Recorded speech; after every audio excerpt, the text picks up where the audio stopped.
Okay, calm down, I'm fine. Good gosh. Ah. I don't always like, particularly on Creator's side, I don't always tick over when the intro song ends. I'm fine. All is well, stop panicking. It is good. How y'all doing? We have bots already. I must be popular. Cypher snuck in early to sweep and mop chat. Yay! First time in 4.5 years the chat's been swept and mopped, I'm pretty sure. Oh my god, so much glitter. So much glitter. Da, da, da, da, da, da. Also, yes, Rita's streaming. I mean, what? I think she's playing 7 days today? Yes. Yes, she is. Hang on. I'm catching up on chat. Hang on. Damon Ember with the resubage. Thank you so much, Damon Ember. You're some sauce. Swaps all the caps on the gel pens. So, joke's on you. I'd keep them lid down in the box. Da, da, da, da. Get wrecked. Yep, up here. Hello. We can hear me, right? Hi. Oh wait, hand dance. Hi. Swoopy doops time. There we go. Hey, how you doing? Hi, Selena. How are you? I am cold. I think it's topping out at 16 today. So yeah, fun. Sorry, back in time of being that. I mean, they were, but earlier. I don't actually know where Black went. Might have snuck off to the other room to go to bed. Tan's up on the not even on the kitchen bench. He's on the tower next to the kitchen bench, which is not his usual spot, but yes. Hype. Hi Cypher. How doing? Joe Sakura with the Visa bitch. Thank you so much, Joe Sakura. You're awesome sauce. Oh, Aussie hearts. One for Umbra and one for Joe. There we go. Aussie hearts, not butt hearts. They're Aussie hearts. They're upside down. Oh yes, and nails. It's a navy base coat, and then it's got top coat stuff. Let me see if I can. Wait a minute. I'm gonna turn this torch on without blinding myself. Does that help, or does it just make it extra glary? Let's find out in a second. I can't see because there's a freaking hype train banner in the way. That way? That way. Closer to the blue. There we go. Maybe? Sorta kinda. There's like fleckies. But yes. Nutty Mouse has gifted the subbage to Crazy Gaming. Thank you, Nutty Mouse. Appreciates his first place. Doing kind of my ish to a little location. I'm glad that you're doing a little location. Oh yeah, it's not bad thing. Who's love you, mate? Did I correct my thing? Looks like one. Dan's? I think it was Dan's.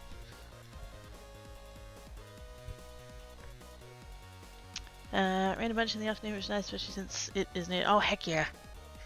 I can't complain about it raining. I mean, I love when it rains. I like when it's cold. I don't like being cold. That's my complaint. But I love winter. Raining and thunderstorms and stuff. Unfortunately, where I am in Perth is like tends to not get the bulk of it. Like, because the metro area, it covers like quite a large actual section of like land. When they say that Perth is gonna get storms, usually they miss me because it hits further south than where I am. So yeah, disappoints. Yeah, I think it was Dad. Yes, probably Dad's. Okay, he's probably going to be possible to do, but you should get someone to whisper your polish choices at the beginning of each stream in the style of the guys that do golf commentary. Oh! It's a golf commentator, yes. Nail polish description. I could hire Sandman to do it.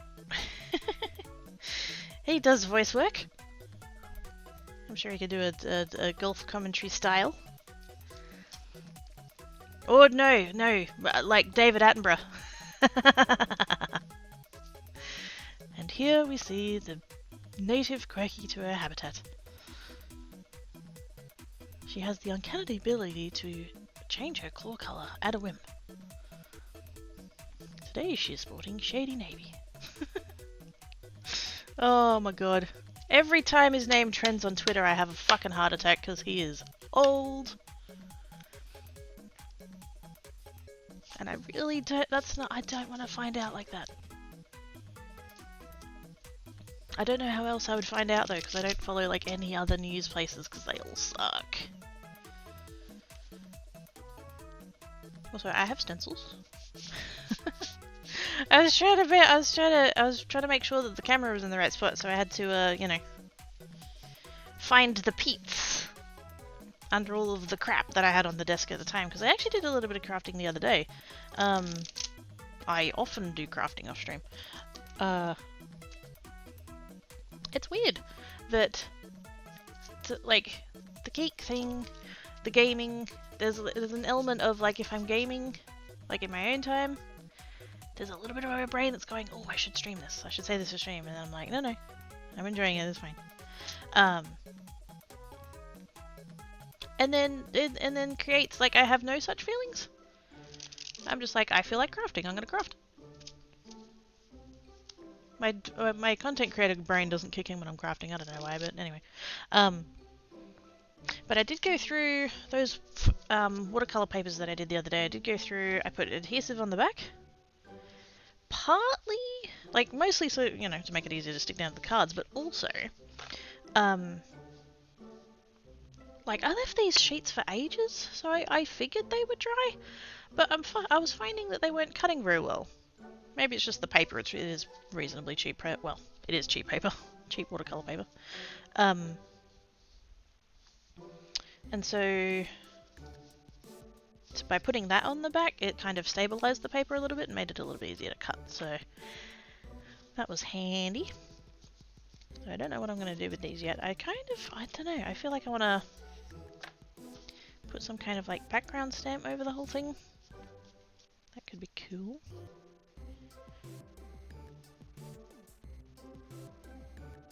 It would depend. I'd have to go through my Christmas stamps and dies and things. Although something I did just notice, because I had one of the red ones. One of these red ones, the like edge was like dodgy. And so I cut it down a tiny little bit smaller than the other ones, and so I'm like, I'll do two sets. I'll do one set that's this like smaller, slightly smaller cut, and then another set that's this slightly bigger cut. And I've just realized that this one has the rough texture, and these are all the smooth ones, and then this one's the smooth one, and these ones are all the rough texture. So they're not actually, it's fine. If I have to notice these things, you have to notice these things. So, you're welcome. But yeah, I think stamping something on top of it could be cool. I just don't know what. I need to get my... Do I already have my box of Christmas out? I think I did.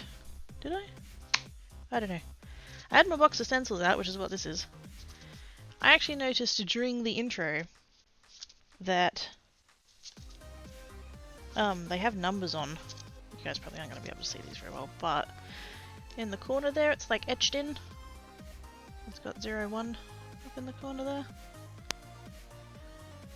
And I realized that not only were these in the wrong order, but some of them were like flipped the other way. So I pulled all of these off the ring and I put them in the right order and then put them back on the ring. So,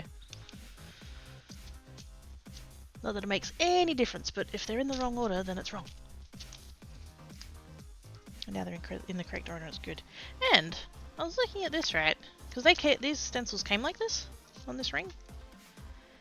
And it's got this little like hinge split ring thing, and now I kind of want some of these. I feel like that would be a handy thing, but anyway. Them some stencils, that's a stencil. We've got more stencils over here that I probably won't use today because I don't feel like it. I'm kind of tempted to try some of these actually. They're all mandalas. Mandalas? Mandalas? It's mandalas, isn't it? But yeah, mandalas and like snowflakes and like that kind of, you know, rotational symmetry.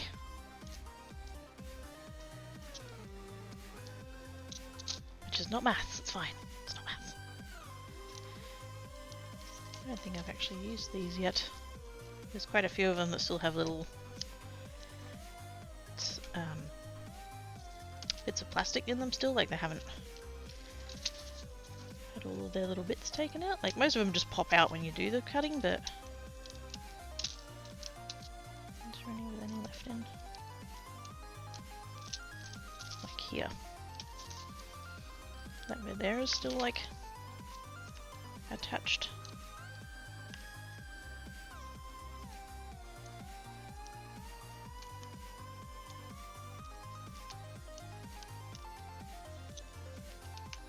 Usually you can just kind of bend it back and forth and I'll just like snap that bit off, but that bit is not. Ooh, I had a moment of genius the other day. Although I still haven't put my scissors back, so not that genius. Also, hi chat. Hang on. Maybe embossing on the texture and stamping on smooth. Ooh, there's an idea. Also, hi Booking Kitties. Organizing stuff is so Brenda. Yes! It's so good. It scratches my itches. Also, hi Biffle. Sleep. Look, there we go. Naps. Nerdy talk. Fuck yeah. Do I need to go all like only quirks? I can't do sexy voice though. This is the. I was gonna make a joke and be all like, should I do the sexy voice? I don't have a sexy voice. I try and do sexy voice and I sound like the announcer lady at the train station. Who I'm pretty sure is a robot, so. Where are my scissors? Where is the box that has the scissors? Aha, there they are.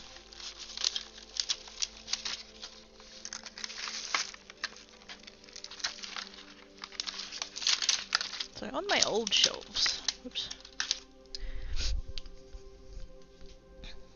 These are my 3 pairs of scissors that I use most regularly, apart from my big ones. And what I used to do is I had binder clips. Or for some reason here we call them bulldog clips. No idea why.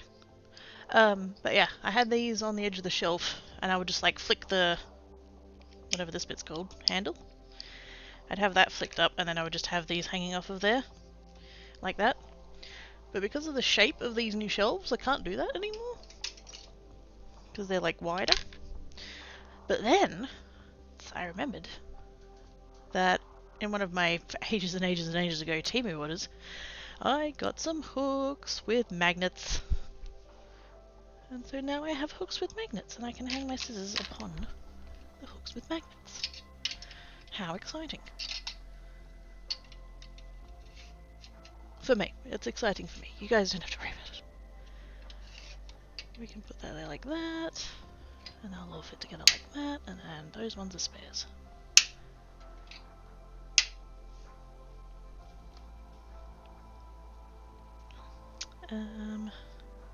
Wait, what's that?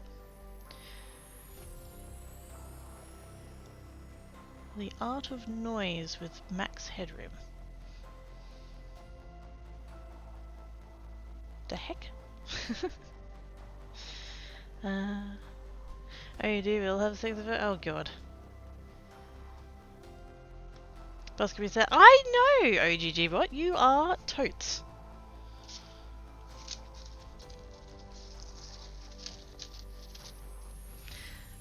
Put a bit of evil thrown in, needs to resonate lower in the throat and into the chest. Something about having trouble together. Oh!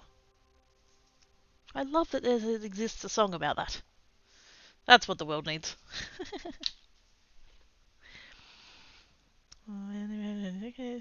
It's a TV show. Oh, fair enough. I wonder if it's one of those, like, it's a cultural thing, maybe? Maybe it's just a thing we didn't have here. Because if I mention the part that it might be that I'm too young to remember it, everybody gets sad, so...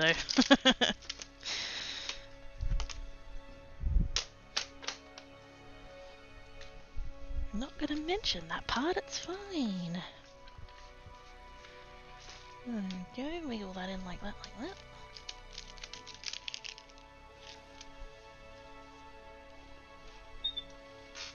So I could mess with these, or I could make more. But I did get out my box of Christmas stamps. That one's not technically Christmas. Well, the rest of it's Christmas. Actually, wait. This pile of stuff is the pile of stuff that I got from scrapbook.com most recently, and most of it's Christmas, but I think there might be a couple that weren't. Oh no. That one wasn't. And that one wasn't. The rest of it was. And this die. Which I thought could be cool if I have like random backgrounds and I don't know what to do with them. I could just like cut 2 of these out and just swap the pieces. That would be fun. I need to sneeze.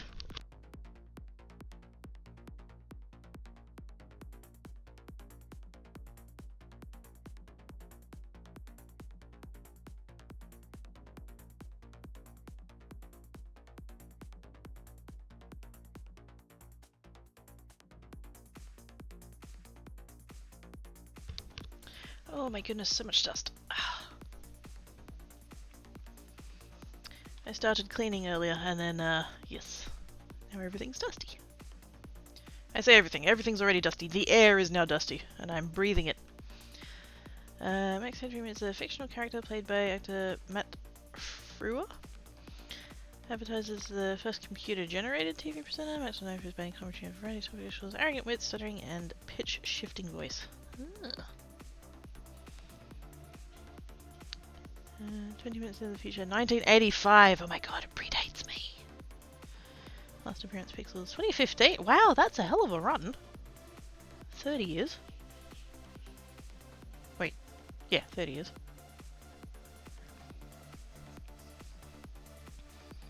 Max Headroom TV show was good sci-fi. I'm surprised I haven't heard of it.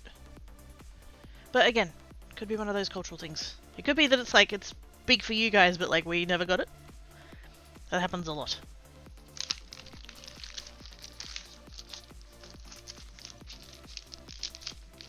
What have I got here in terms of backgrounds? I've got Candy Kings, I've got that one. Actually, that could be a fun one. Whoops. Tiny stamp. Tiny stamp. In my defense, I thought that stamp was bigger when I bought it, but it's still cute. And then I do also have that.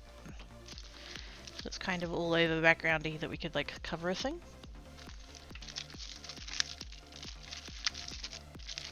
It is.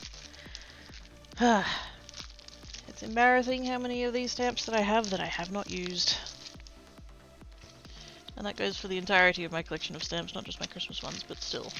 Christmas ones are the ones I have out right now. Christmas trees. Didn't quite like that one. That could fit the...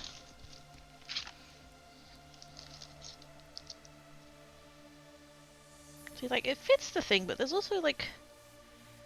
There's a lot of empty space.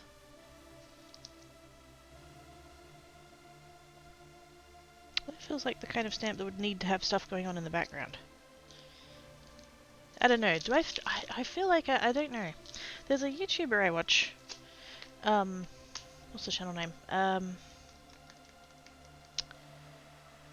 know the lady's name is Natalie.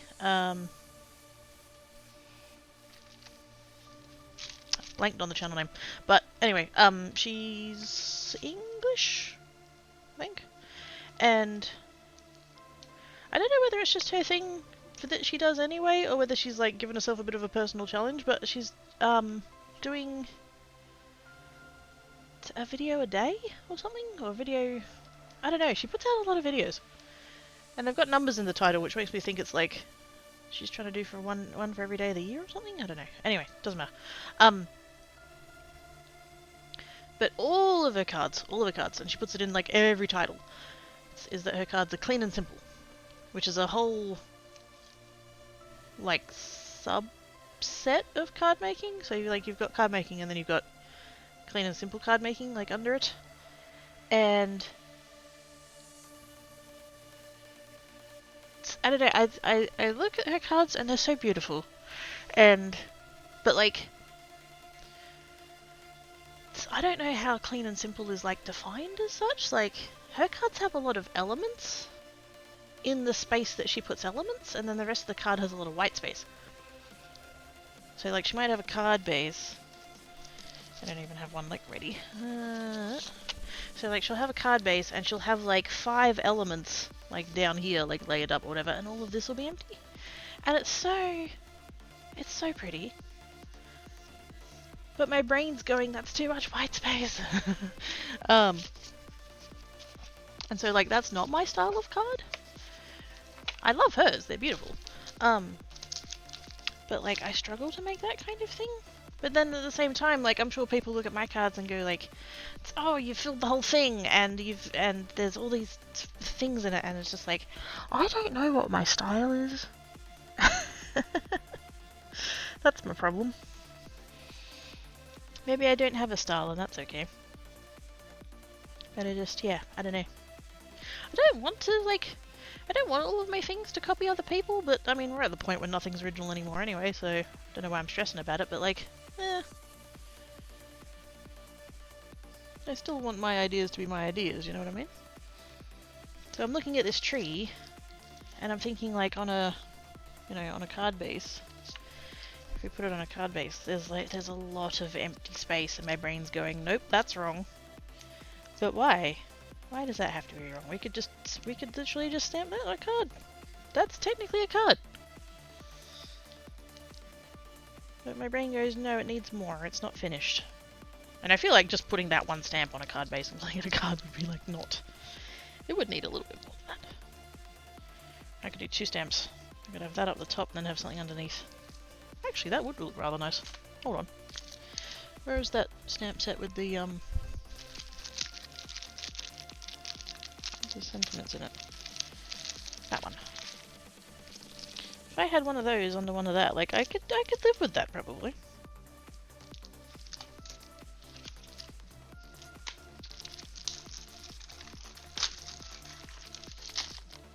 Let's try one and see how I feel about it.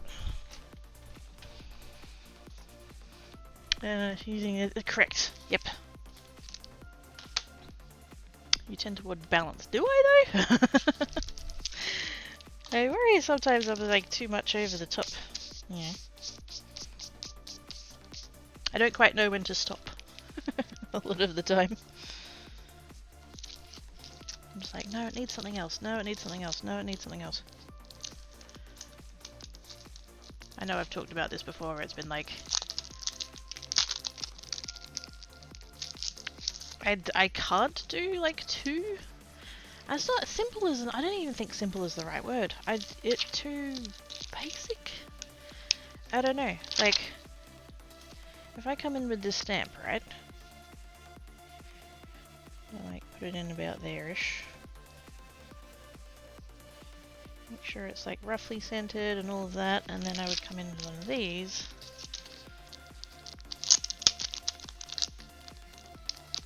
Just because I think the tree by itself is just not enough, and it could be that I do this stamp and I think to myself that the tree and the sentiment is also not enough. Let's do... we'll just do Merry Christmas.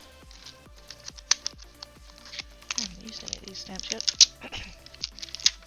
They're still very sticky. When they first come out of the factory, they're very, very sticky, which is great for the back. When you need to like attach it to your stamping platform where your acrylic block or whatever you're doing, but the front being sticky, not so great.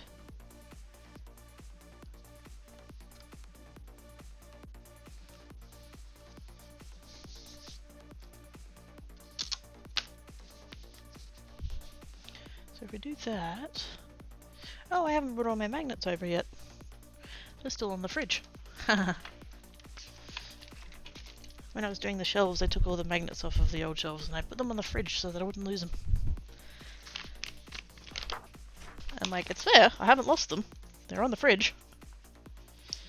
I heard noises. Hang on. Although some of them are holding my contents insurance bill up. So I'll leave those there.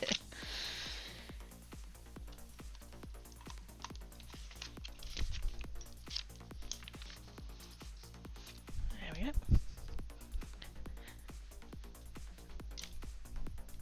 Thank yous for the folly, much appreciated.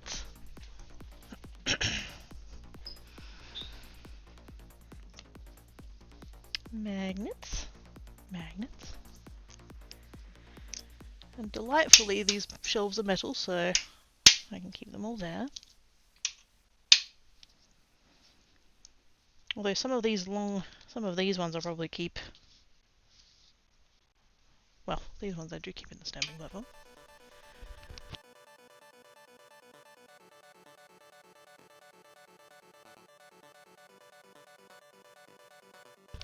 Because the other thing I've done as well is that this piece here is actually a piece of sheet metal from the hardware store that's got contact paper on it, so if I want to hold things down, it'll take magnets. Which is the other reason why I like to keep magnets around. It is good.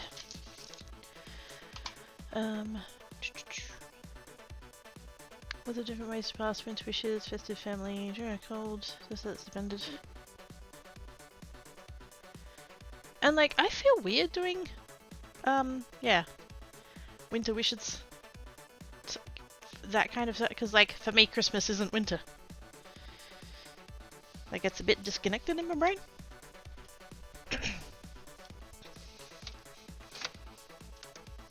Obviously, logically, I know it's a thing for most people, but...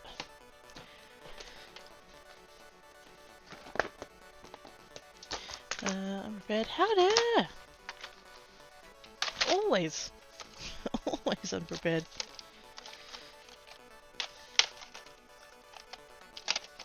Where's my stack of greens? There's my stack of greens. I haven't cracked these inks out in a while. But they're great for stamping, so...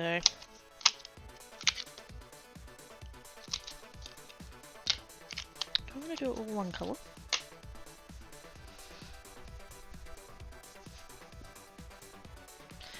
That's why you make them in winter. I mean, it's like it's about to rain, so yeah.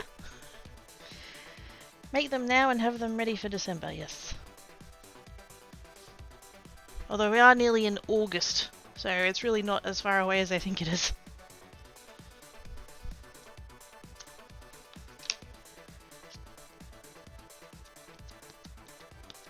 Now, I haven't actually used these inks in a minute, and I don't know... I don't think you can buy re-inkers for these ones, but I don't actually know, now that I think about it. We might have to stamp this one twice just because it's new stamps and I haven't used them before and the inks are like beading up and stuff. I probably shouldn't do this on a card base, but oh well. YOLO!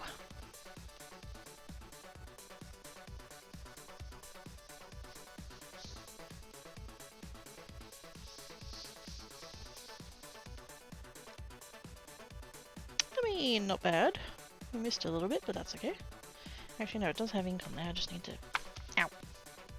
Not like that. There we go.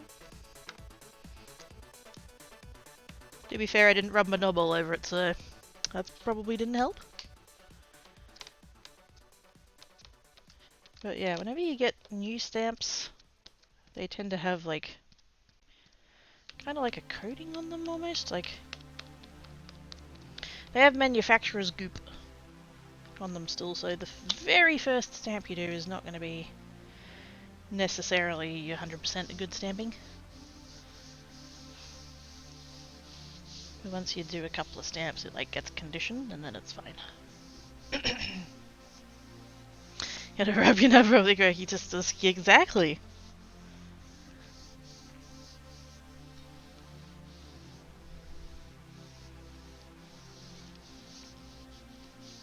Got to make sure you do it properly, otherwise the result isn't satisfying. You know. We have standards on this channel, damn it. They're really low, but... There we go. Yeah, that's nice. We did have a little bit of fuzziness down in that section, and I think that might be because there's a cat hair on it. I did say they were sticky. Tweezers. Somewhere.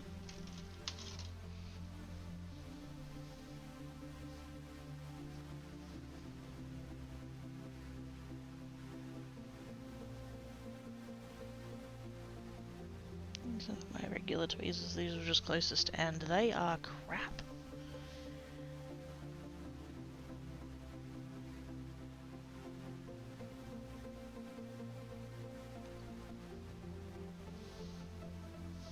I was right though, there was a cat there. Actually, I think there might be a second one. Hang on. Using these tweezers again, fuck that. Where are my reverse tweezers? Why are they not in here?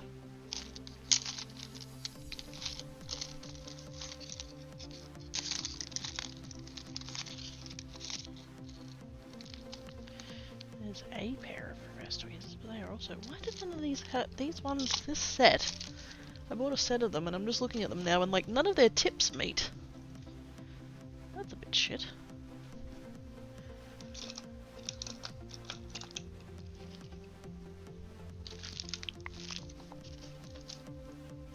I don't know where they've gone. There's a little resin pot that they usually live in and they're not sitting in there, so what have I done with them? Wait, did I shove them in here? Oh, I did. It's fine, I found them.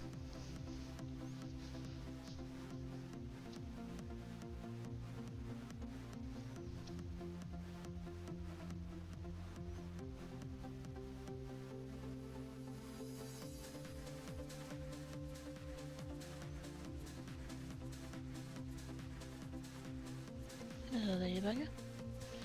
I think I got it. It's hard to tell. I mean, it's fine, don't get me wrong, but yeah. I can see down on this... Down in there. There was a cat hair on it while I was stamping it. That's how you get there. Exactly! And you know, somebody has to. 'Cause nobody else is gonna.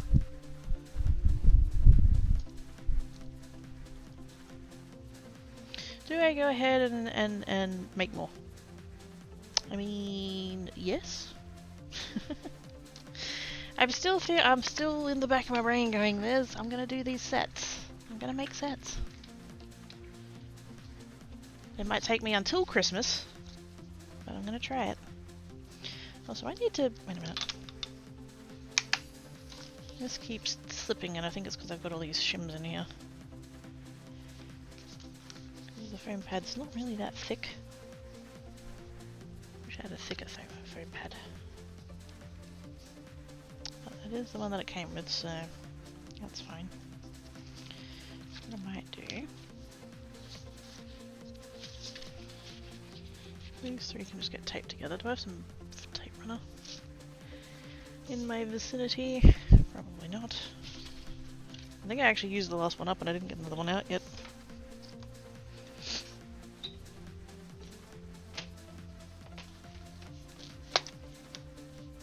It's okay, I can just slide out the box of adhesives and grab one and then slide it back and not even have to worry about it. Oh my god, it's so glorious.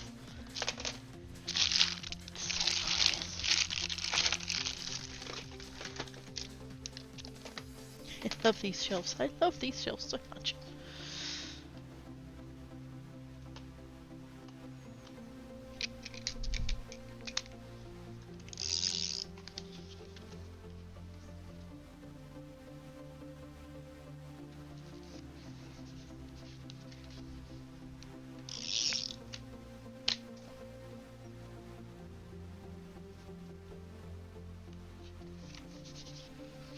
Like a so. And then just a little bit. I'll hold it down to that layer. And I won't use double-sided tape for that bit, I'll use a little bit of painter's tape. It'll just roll back on itself.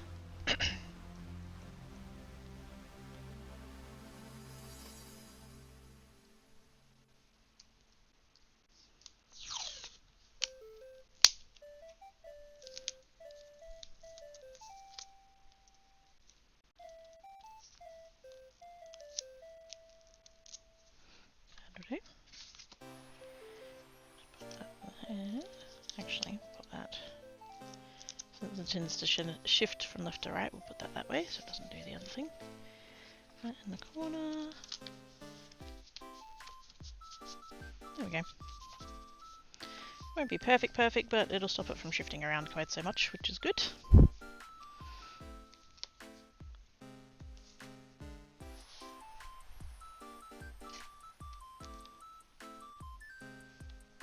Yeah. I do notice though, I just felt just then that the magnets are actually sitting up slightly higher than what the edge of the thing is. Should be fine. Okay, so we're gonna do 4.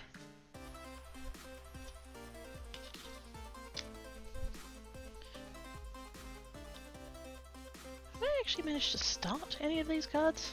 Or have I just started ideas for all of these cards? Do I have a pile somewhere of these cards that are actually... I don't think I do actually. Nope. I don't think I've actually officially started any of the Christmas cards. I made a lot of progress! I haven't actually gotten anywhere with making any. Hey Betty! How doin's?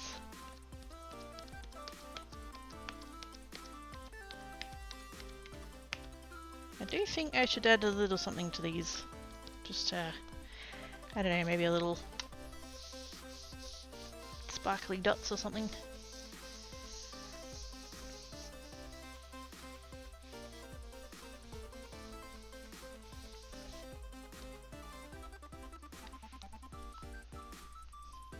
Very meh. Aww. Anything we can do to help? Can I huggle your brain meats?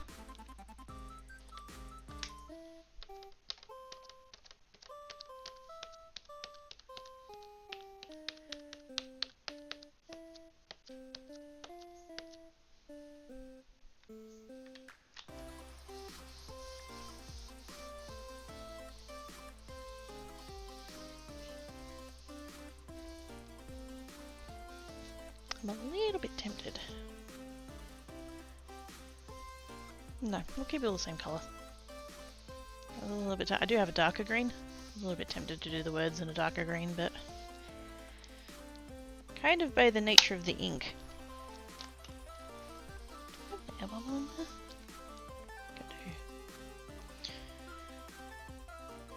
Yeah, kind of by the nature of the ink, the text kind of ends up looking slightly darker anyway, so yeah.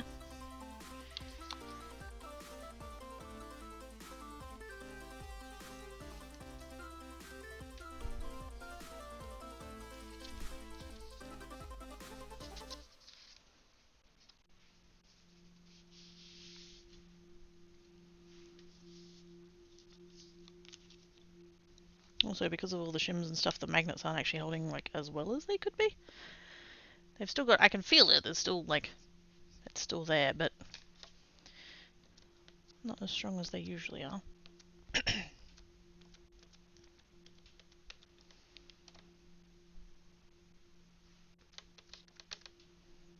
Frickin' cat hair. Go away.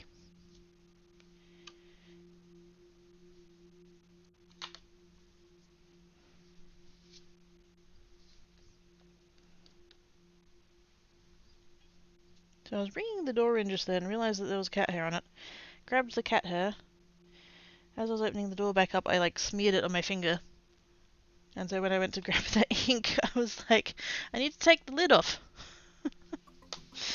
Oh my god. It's one of those days, isn't it?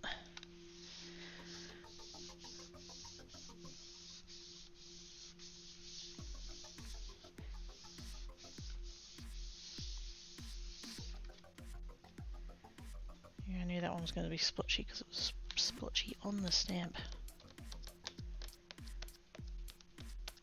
You kind of have to be quick too, like you can't put the ink on and then let it sit for ages, you just kind of have to like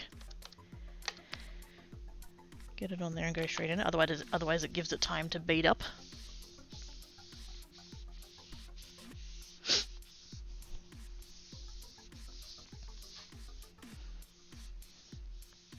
Which apparently, I didn't know this, and I forget which YouTuber I was listening to who mentioned it, but one of them mentioned that if you do have a stamp where the ink beads up on it, chances are it's probably silicone and not photopolymer. Not always. It's not like 100% a given, but it's a pretty good indicator, and I was like, oh, interesting.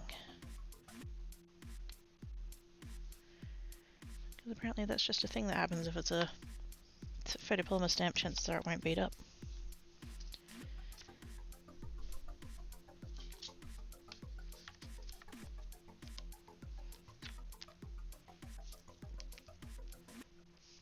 And I have bought a lot of my stamps off of like AliExpress and Temu and places like that, who definitely aren't making them out of photopolymer, so makes sense.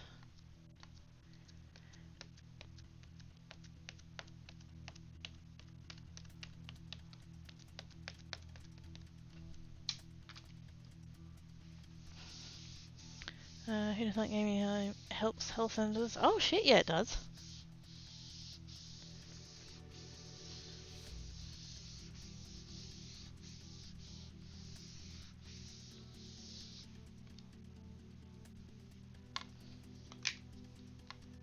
Absolutely, yes.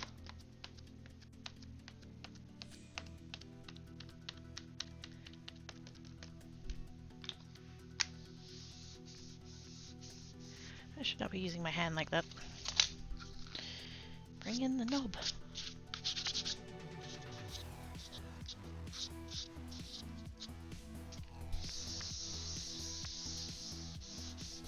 I'm gonna keep calling it the knob, by the way. This is not a knob, it's an air hockey table paddle thing.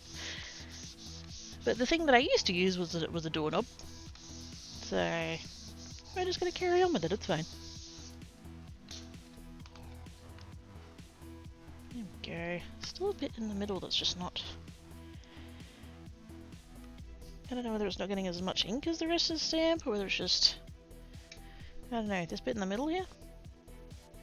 It's going a bit weird, I'm not quite sure why. But that's alright. Now we have 4. Do I go ahead and do different colours? I kind of feel a little bit like no, just because, like, you're not going to have a red Christmas tree, are you?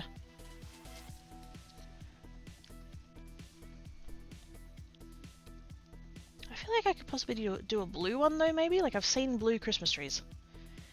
But in like a light blue, like it's like snow. Even though snow's white, I know that. But like, you know how they give it a blue tint to make it like look colder? I mean, I could try it, and if I don't like it, I don't have to care.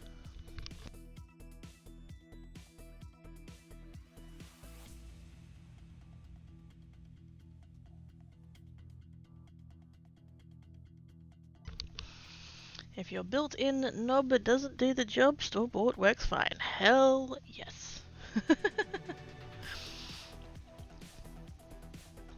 Nothing wrong with a commercial knob.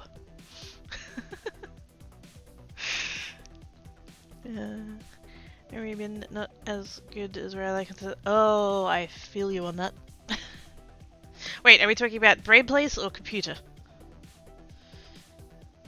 I do feel you on both, but yeah. Liquid water in liquid ocean in the right place. The letter is bluer. I mean, liquid water is only blue when there's a lot of it. And even then, it's just a trick of the light.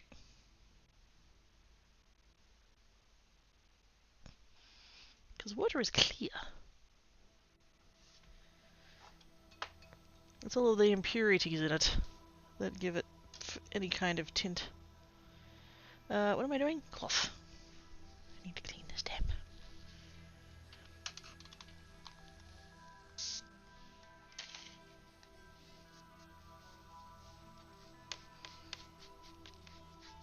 have to crack out a little bit of isopropyl alcohol for this actually.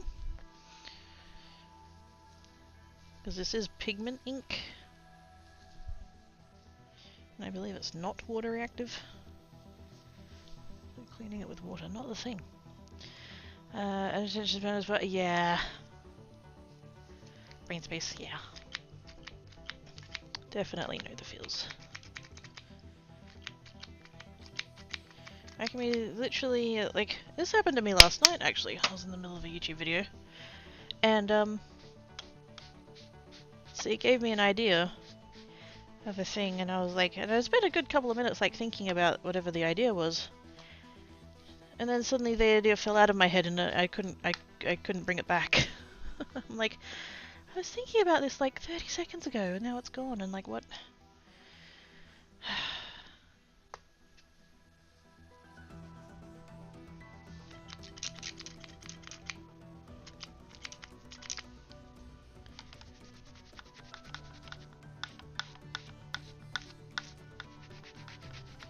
Okay, so the Christmas tree is stained a little bit, but it does not matter.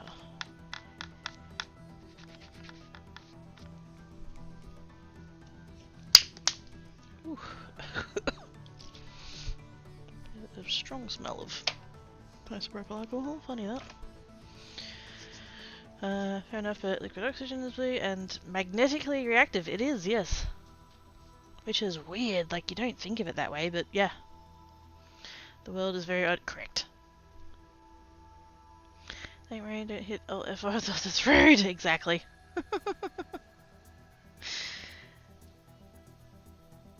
And I just like, and I know I should just write these things down. I could just write things down, but at the same time, it's literally across the course of a couple of minutes. Like, it would fall out of my brain before I had a chance to get to a piece of paper.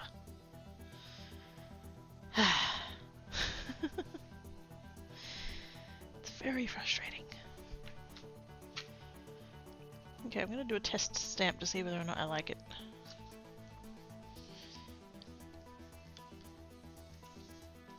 Also, is that going to fit?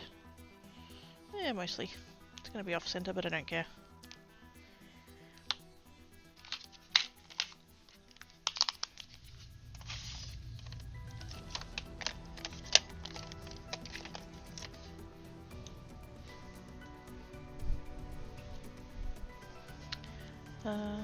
When does it too?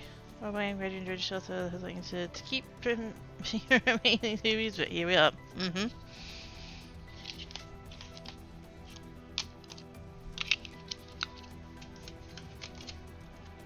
Oh, what an amazing thought! I should take note of that. Oh, it's gone.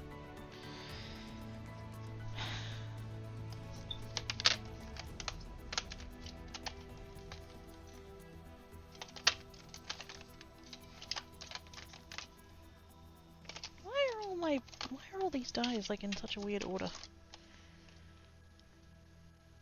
Yellow, orange, pink, red, different yellow.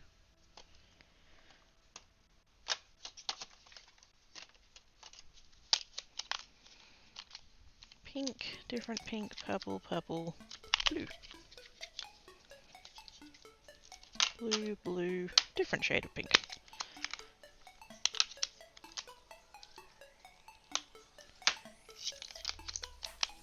There we go. Knew I was missing a blue. Or I say missing, it wasn't in the right spot. I saw these two blues, but I didn't see this blue, and I'm like, where is it gone? Different stack for some dumb reason. Hi Nigma! How you doing?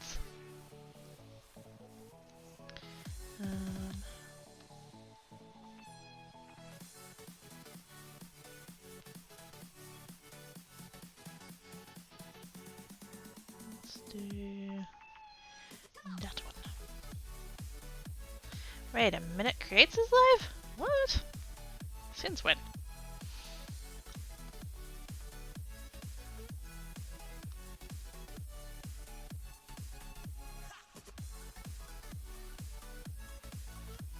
I'm gonna have to look at that later, because my eyeballs cannot see that from here. Something about spoons.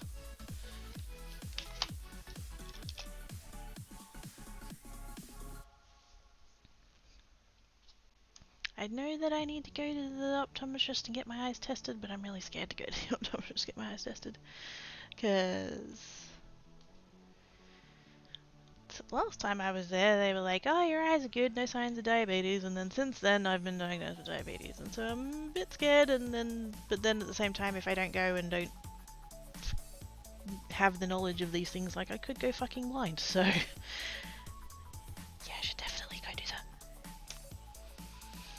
Hi Dale! How doing?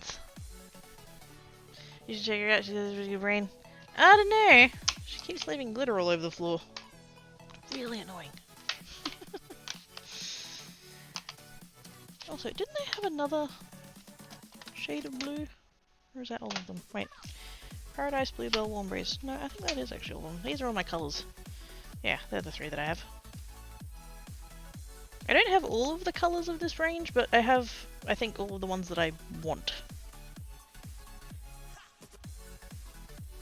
Because I think there's two, if I remember rightly, I think there's two sets of colours. There's like the, I don't know what they call them, like the brights and the shades or something like that. It's like two different categories of ink.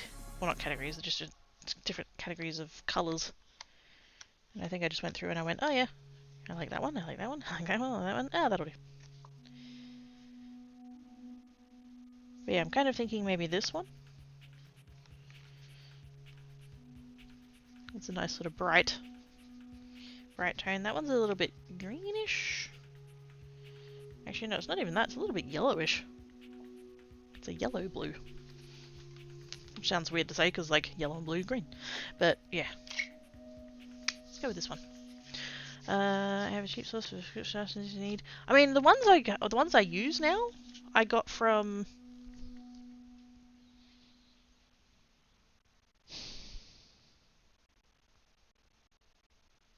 Zenny. Zenny Optical? Something like that? And I've had those for a number that's way too big. Yeah, I really should have gotten them replacement out. To be fair, like, when I did get them, I had a very, like, I could have lived without glasses.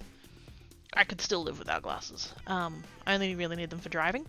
But it has been 15 years, and I haven't had them tested in that time, and it could be that it's gotten worse. So, yeah. Boop! Hi, Ellie! How doing? Heard of anything? Yeah. I was just glad that, the lady at the glasses place actually, like, gave me my results. I was a little bit worried that they wouldn't. And I mean, there's no reason that they shouldn't, like, they're my records, so, like, surely I am therefore entitled to a copy of them, but I could totally understand if they were like, oh, we'll keep those on hand for you, so if you need to buy glasses, you can come back, and it's like, well, you can keep them and give me a copy. You've gotten your money from Medicare for doing the eye test. I'm not going to spend any more money with you.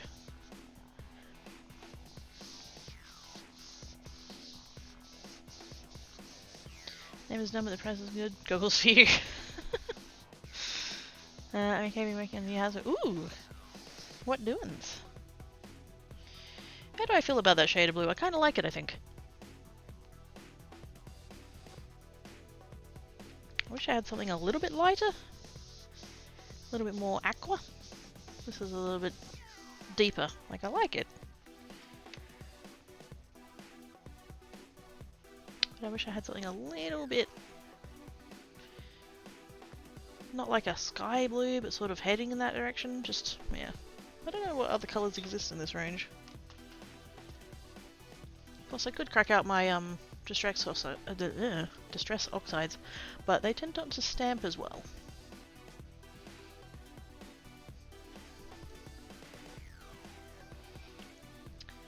Burning out, go to sleep, Bab.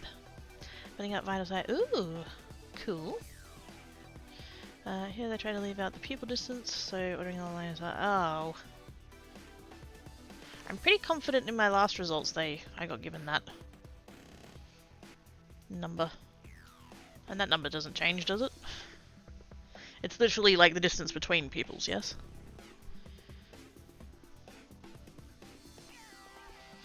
I'm about to night. Night, Betty. How good sleep, sis? Thank you for coming and hanging about. Sorry, I ask every time just to be annoying. That's not. No, it's not annoying. They're shitty for not providing it in the first place. Well, I say that. I don't know what your guys' system is like over there, but it's over here. You can get. I'm pretty sure it's once a year. You can get your eyes tested, and it's covered by Medicare, so it doesn't cost you anything out of pocket. And so like the eye place like does get the payment for that, so like they've made money off of you. They have made money off of you. But really where most of their profit comes from is the markup on all of the glasses that they sell. And so they're not incentivized for you to go elsewhere, but like they've gotten the money out of the government for doing the eye test on you, like they're my results. Fucking giving them to me.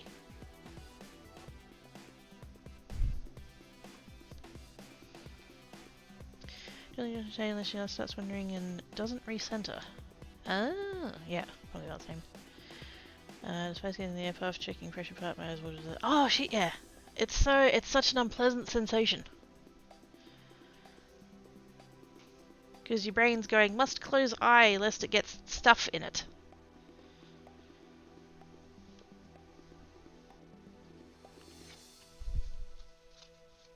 Because your eye socket is not a good place to have stuff apart from your eyeball.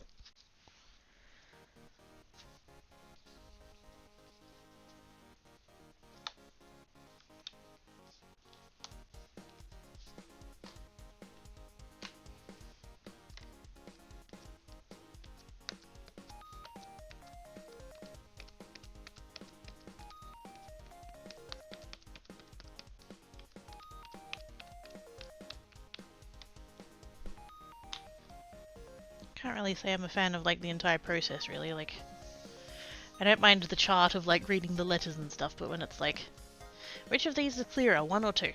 And it's like they're the fucking same. I don't know, what? There's a part of my brain that's going, did I give the right answer? Even though that's not how eye tests work.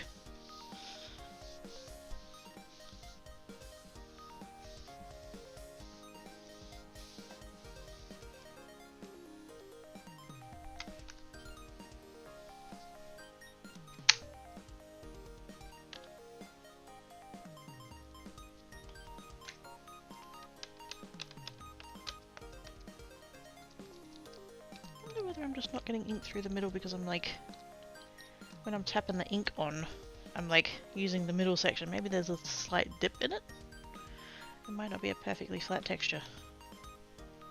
Maybe that's not helping. Time before last it was comparing one blur versus another. I'm assuming smaller blurs. I would hope so.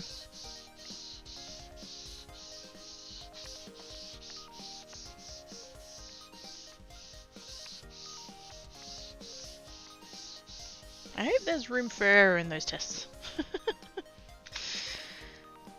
Because I always end up doubting that I said the right thing. See, that looks too dark now. Or does it? I don't know. I'll keep going, it might grow on me.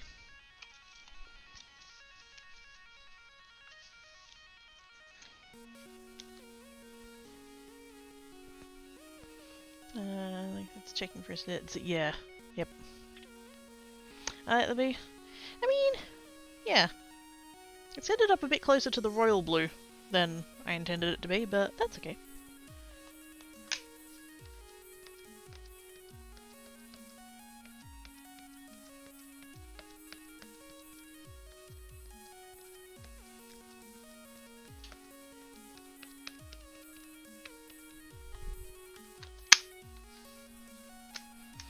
Oh shit, yeah. It's still very, you know, red, green, gold and silver. Blue and purple are fairly, well, as far as I've seen it anyway, very recent additions to Christmas colours. Although I would submit, like, fucking anything could be a Christmas colour if you're determined enough, like... And before I make a set of Christmas cards that's entirely pink.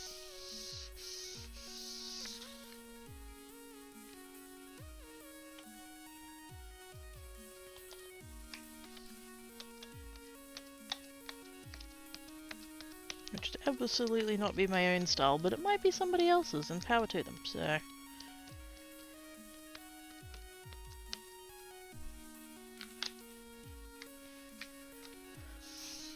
Pink! Yep.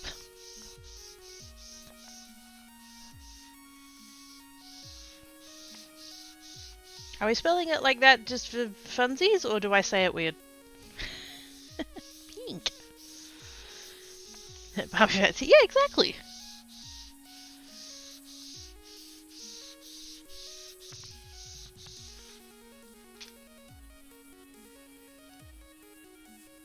Again, that middle bit, I don't know.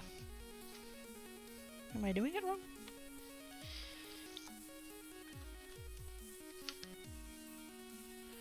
I think we've got a cat hair again.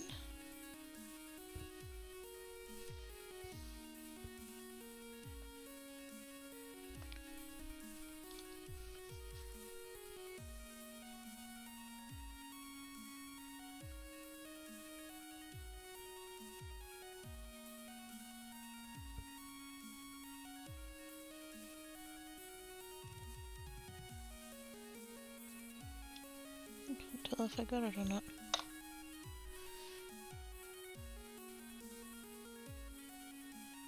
I'm going off of where it stamped fuzzy on that last one, as opposed to actually being able to see the cat hair.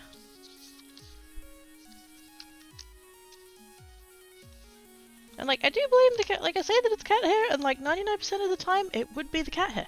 But, there's the odd rare occasion where it could be one of mine. I've got my hair half down today. I don't know about this. I don't know. Like, this is the hairdo. I've done the thing where I've like grabbed the hair on the top of my head and ponytailed that, and then the bit at the back of my head is kind of down, so like half and half. This is the kind of hair that I would wear if I'm going out somewhere nice. This is like my fancy hair. It's not even that good at being fancy, but like I don't know. I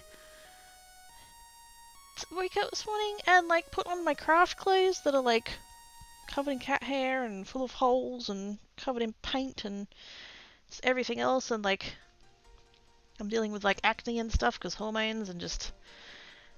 And my hair, like I haven't dyed my hair in quite a while and it's looking really awful. Like colour wise it's looking really terrible. Because my last hair I think was like kind of galaxy-ish, so it was like purple, pink and blue. But it's mostly faded out now. Like you've got strands that you can tell what the colour would have been, but like it looks really like ratty and stuff. It's just really not good. And yet somehow I feel really fucking cute today. Which I don't get. But I was like, I went to bed last night with plaits in. And so now my hair's got a little bit of like, just the tiniest little bit of wave to it. Which has given it a little bit of volume, and I've been reminded that I quite like my hair with a little bit of volume. My hair's very fine, so it tends to sit really like flat. But yeah, it's kind of sitting a little bit like bouncy today, and it's just, I don't know. And so when I went to brush my hair and put it up for this, I was like, I'm gonna just, what if I just like, if I just do the half-half? And I did, and I'm like, that's really fucking cute. I'm just gonna keep that. It made putting the bandana on a real bitch though. I'm pretty sure I've got some hair like in the knot of the bandana. I wear a bandana under the headset to stop it slipping off my head. But yeah. Hang on. Oops. Hair.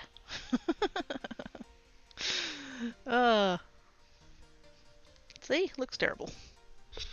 I need to dye it. I did actually dye it a couple of weeks ago, but I didn't bleach it first, so it didn't take.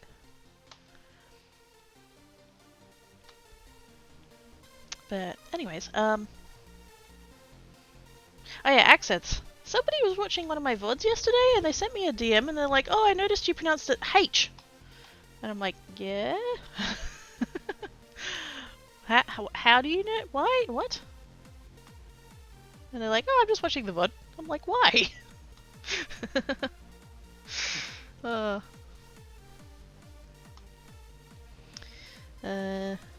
Hinkaboo, yes. Have a look at it. Oh my god, I was avoiding going out there during the heat. So things do get watered except once deeply. Yes, please don't get burnt. Skin cancer sucks. Things are so happy there. It's a aww. Happy plants. It makes a good cave. I don't. My neck feels so good. Never thought I'd say that. Yeah, like I very rarely wear my hair down. It's like 95% of the 98% of the time you'll see it in a ponytail. During the day it'll be a high ponytail, so like not like crown of my head or anything, but like sort of, you know, halfway between crown and nape of neck. It'll be just up, like up a bit. And then at night I put it down at nape of neck just so I can sleep on it a little bit comfier. But yeah, I don't know. I was feeling it today, so yeah. Hair down hype, I guess. I don't know. Because I don't like wearing it fully down because I'm like constantly tucking it behind my ear and stuff, and that annoys the crap out of me. But if I do the half and half thing, it holds the side bits back. So it's down, but it also stays out of my face, which is nice. Yeah, feeling yourself is the best. Hearts, okay. Ah. Used to undershave in a place that fit never cooled down. Undershave? It's peach. I mean, I guess the bits that were pink are kind of... Yeah, because I bleach it, but I don't tone it, because I'm always putting colour in it, so... Yeah. It's brunette that's been peroxided, and then toned back with purple. Whatever colour that results in.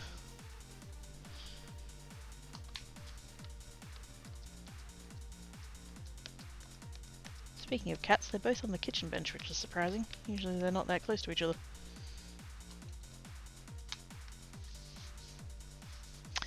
VODs make good background noise, but found himself telling you to said, aww. Warm and fuzzies. Warm and fuzzies. Yes, apparently I have someone who watches the VODs and then will like DM me about it. They'll be like, oh, this is the response to that thing that you said. And I'll be like, I don't remember saying it, but okay.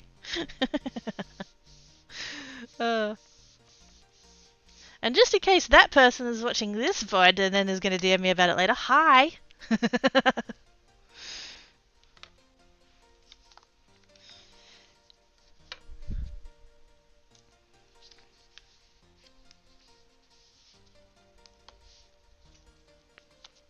The fact that I do, like, because I export the VODs to YouTube, mostly just so that I can keep them somewhere, because, like, Twitch doesn't let you keep them.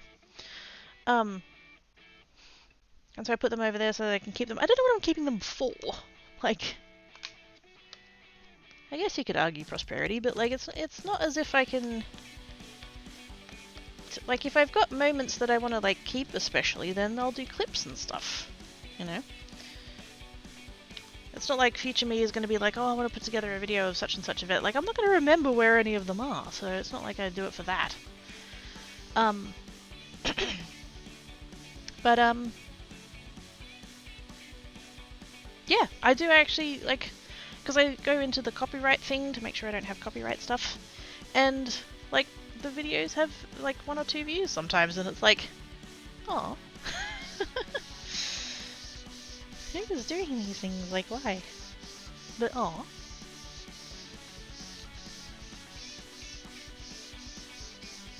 Thank yous, VOD watchers. I appreciate yous.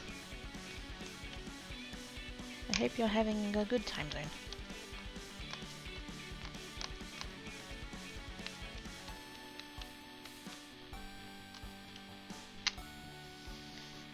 Maybe we could leave them a little Easter egg. to the present VOD watcher who is watching past me.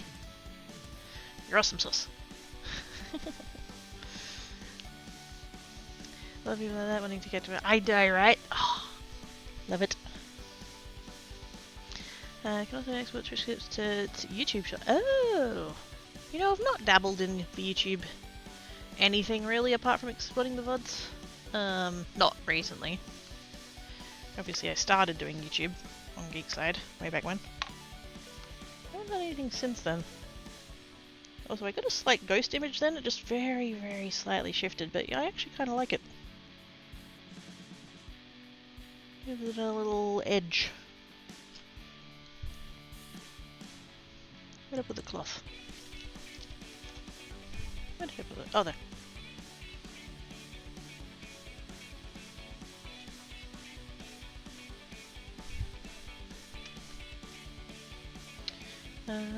Switch YouTube didn't hide it. Yeah. People start making fan art / compilation. Yeah. I do actually own a piece of fan art that someone did.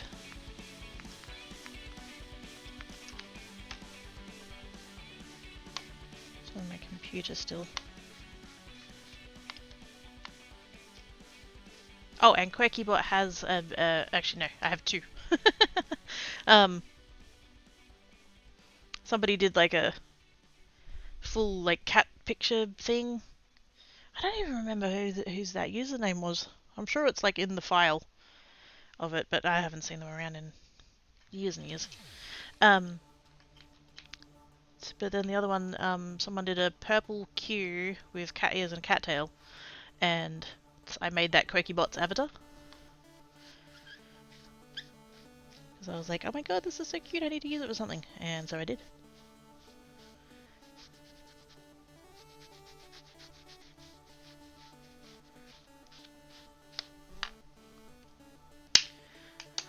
I love YouTube Shorts. It's like TikTok, but less stalkery. I don't... Like, apart from when you guys link me to things, I don't do YouTube Shorts. And I barely do TikTok. Like, I have it on my phone, but it spends most of its time offloaded. You know how you can set it to, that if you don't use the app in whatever amount of time, it'll, like... The icon is still there, but the app itself is, like, not downloaded or whatever. It's that. And it keeps going into that state. That's how rarely I use it. I did dabble a little bit. Both Geek and Creates have... Like, Geekside is clips that have been converted to, you know... Well, not, I say converted, but, like... There was a one, it was called Streamladder. And it's basically what Streamlabs stole and turned into cross clips.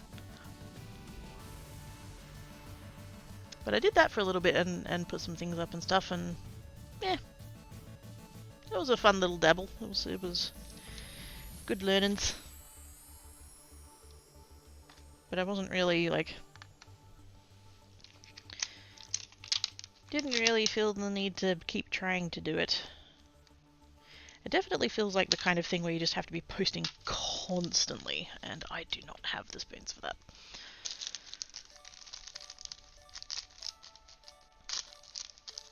Scooches!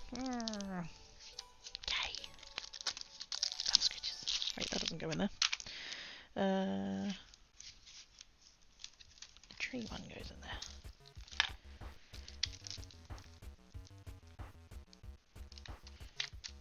Should I do a couple with the other tree?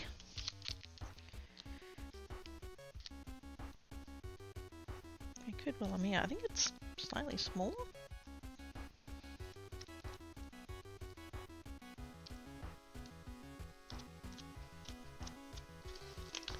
How do you get your dose of Hank Green and Vsauce and other nerds?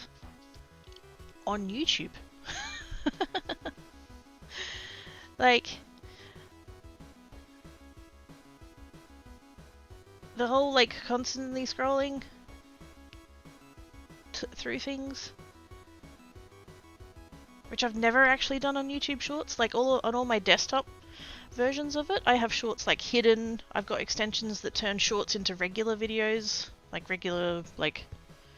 So it's not the feed. It, like, converts them into what a regular YouTube video looks like. I avoid that constant scrolling.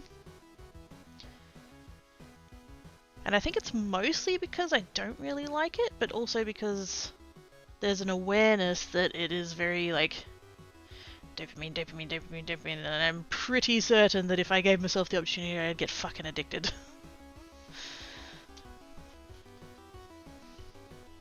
And it's not a thing I want to test for science, to find out whether or not I would get addicted to it, so yeah.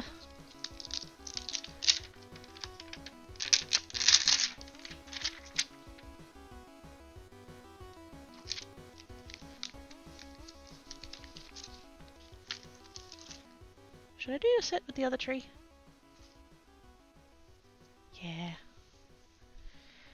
We can do it. Should we try a couple with the red? Let's do a red and a purple, just to see how I feel about it.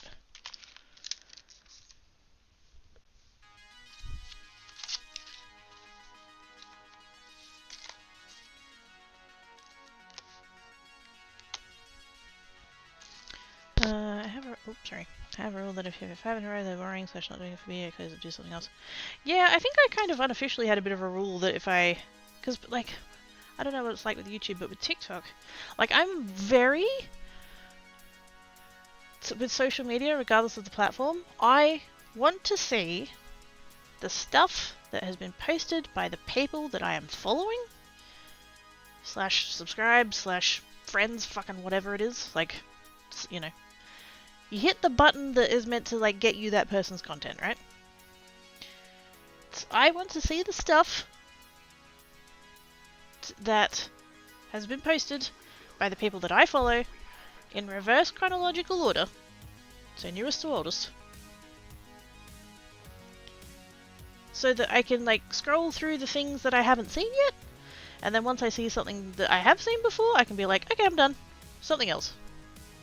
But social media is not incentivized to follow that format because they want to keep you on the platform as long as possible. So they're constantly, like, putting in old stuff of the people that I'm following is the thing, and then they'll start sneaking in, like, stuff that's been, like, retweeted or reshared or reblogged or fucking whatever, by the people that I follow, and so it's kind of like, well, yeah, that kind of, yeah, that works, yeah, see how that works. And then the algorithm gets involved, and it's like, well, you're following, you know, these half a dozen nerds, so chances are you'll probably like this nerd too, even though you've never heard of them before, so we'll show you that one, and it's like, I don't even know who this person is, where did this come from? Like, it just,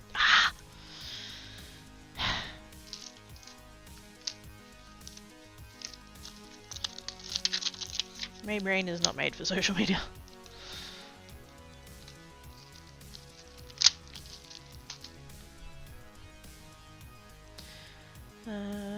Leaning way into the ADHD load to defend against the browsing of the ADHD, exactly.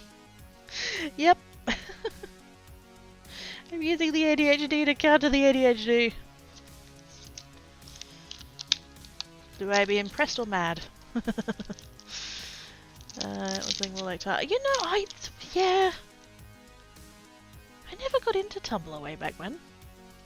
And I still am constantly surprised that it still exists.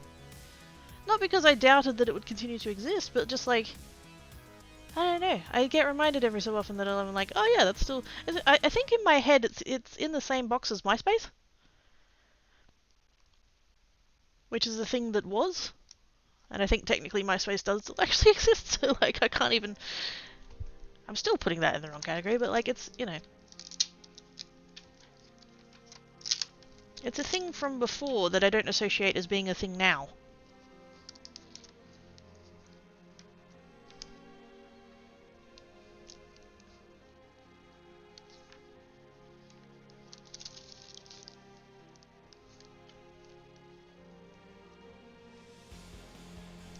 Now I've put that down and actually read what it says, which is it was the night before Christmas. And so now I'm thinking that the Merry Christmas one would be the one to put on there, but I used the Merry Christmas on the other one, so now it doesn't count. But I feel like it'd be weird if I put Season's Greetings, because, like, the tree literally says Christmas in it. What if I did Be Merry and Bright? Would that work?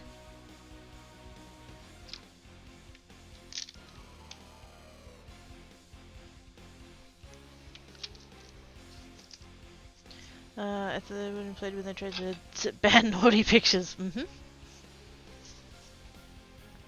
And they got caught in the hands just for this is stuff that's okay. And it cracked up so much. Get wrecked. Nya, nya, nya, nya, nya, nya.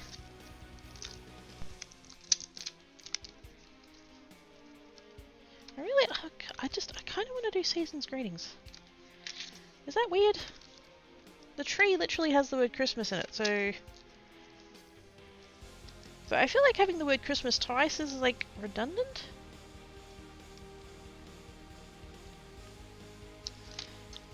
But at the same time, I feel like putting season's greetings on a one that says Christmas in it is weird. Where's that other... Wait a minute. Let's bring this scrap piece back in, and... Just... Oops. Wait, no, I was doing it on this one to line it up. Let's do a test stamp and see how we feel about it.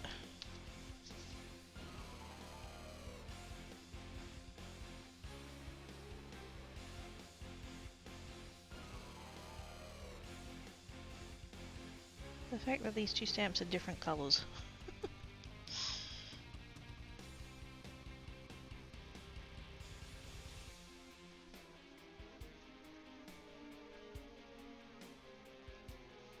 There.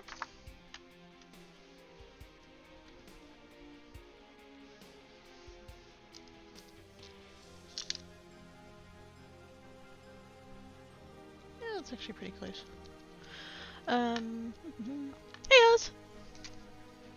Have you completed the workies?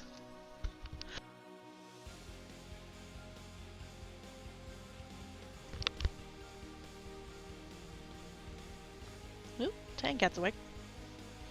Leave out snackies. Wait, where do I go to get snackies? I want snackies. Where are the snackies?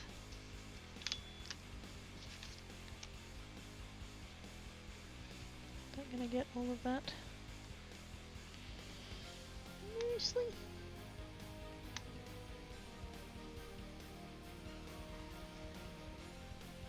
Yeah, it should be fine. I just want to see how this looks before I put it down on a card base.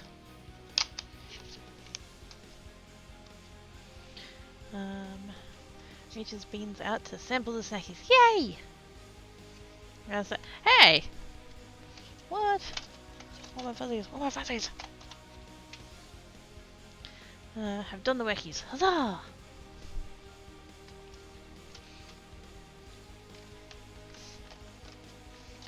Whoa! Whoops. I got it. That's fine. Hey, I'm scratching the pretzel. Thinks is it what? Small bite. I mean, technically correct is the best kind of correct.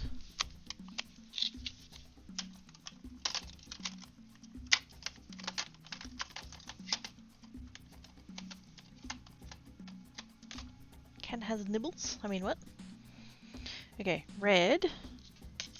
That's the one thing about this set that is like, meh. That's their only shade of red, and it's not very good. It's not deep enough, it's too orange. And then... So that's the red. And then the purple... Do I want to go slightly sort of pinky purple? Or do I want to go more of a deeper bluey purple? Or do I want to go really dark? I don't think I want to go really dark. I'm thinking maybe up here more. Kind of leaning towards that one because I think once I stamp it twice it's going to be a little bit darker anyway. Let's try that one. Magenta and yellow goes red. True. However, this ink is pigment ink. So you can kind of think of it kind of like paint. So when you layer two over each other, they're going to sit on top of each other rather than blending. If I had dye inks, I could try that. It probably would, you'd probably get a little bit, especially if you put the magenta down first, but yeah, you're not going to get to a red with these two, just because of the way the ink works.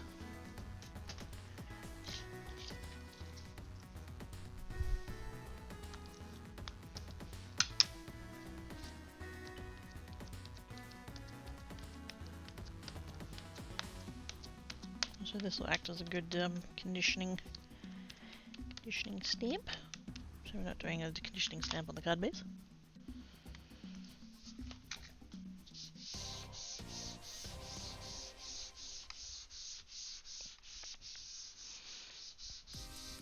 Leaf is being scritched. Very good. Oh, the scritches. Yay, too many scritches and back wiggles and stuff. Heck yeah. And cheese.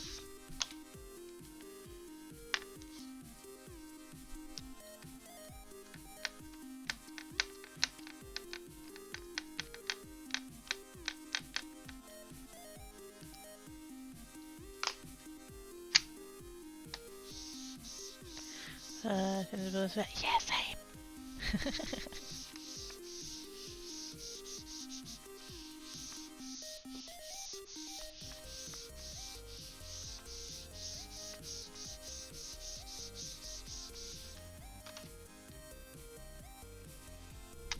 Little spot there.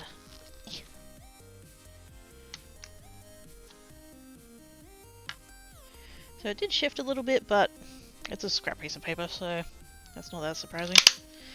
Do I like it? I think I like it. I don't know. I wish that shade of red was a little bit darker.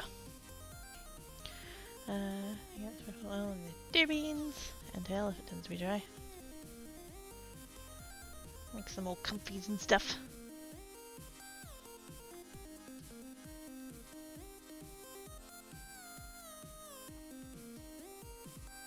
I think I'll go ahead and make the set, but I don't know. It's not bad. I'm not fully sold on it, but yeah.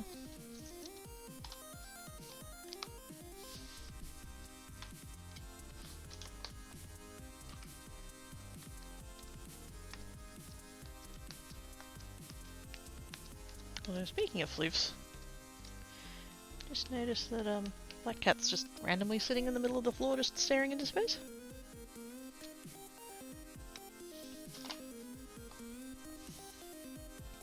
You alright?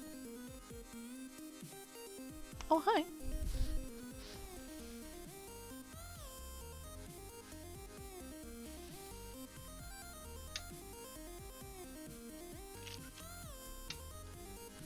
Give him a little bit of a scratch. Different people like this is true. I'm not making them for me, so working retail a lot. Why would anyone want? Okay, that yeah, exactly. There was the last place that I worked. One of the things that we sold was curtain rods, and there was a skinny metal one, and then there was a thick metal one, and then we also had this like random set of it was slightly like it wasn't quite the diameter was a little bit less than the bigger metal one. I want to say the smaller one I think was it was really skinny. Was it a 12 mil? 15 mil? Somewhere there. And then I think the bigger one was a gosh,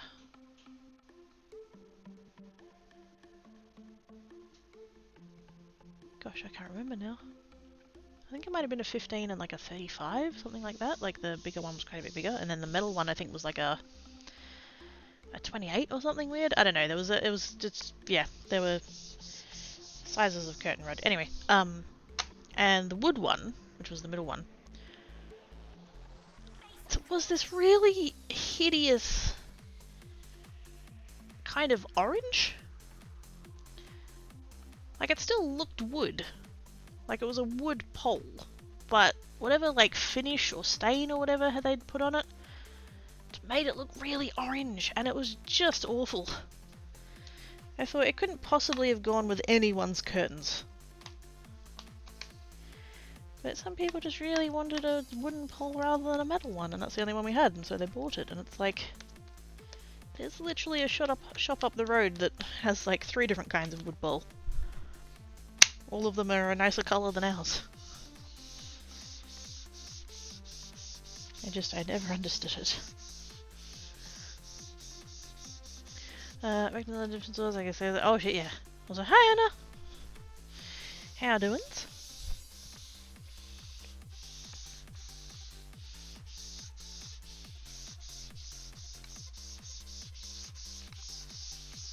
I think I actually bought some of the, because you could buy the rings. They were quite large wood rings that had the little, like, screw-in eyelet in them. So that if you had curtains that were quite a bit fuller than what the standard number of rings came out, you could buy extras. And towards the end of things, they, you know, everything was getting marked down really cheaply and stuff. And the poles went before the bags of rings did, so the bags of rings went down really cheap, and so I bought some. And I actually cut a circle of Ada, the fabric that you do cross stitch on, and I glued that to the back, and I did a couple of little cross stitches in them. I wonder if I've still got those somewhere.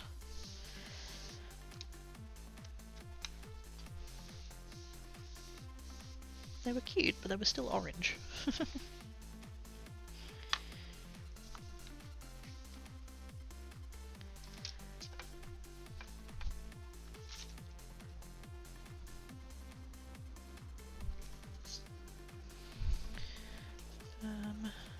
Curtains, rings? Are we talking about women? No? We're talking about curtains. If you really don't know why curtain hooks are, because everyone has blinds. True. The amount that I know about curtain hooks. Oh boy.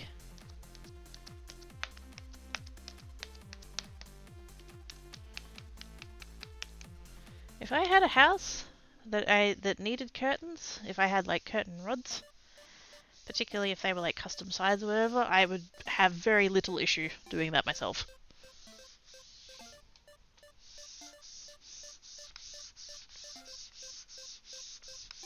I think the biggest issue I would have is the fact that curtains tend to obviously like have a lot of fabric going on, and I don't really have a lot of space to like have the curtains sitting on a table. That'd be my biggest problem. But if I could get that sorted out. I did that bit there, not stamp any. Must have just not gotten any ink on it. Oopsie days. But yeah, all the curtains that I have up currently I made. Oh, actually no. There is one like lightweight sheer-ish curtain that's up that was I bought it. But they were cheap as because they were really terrible.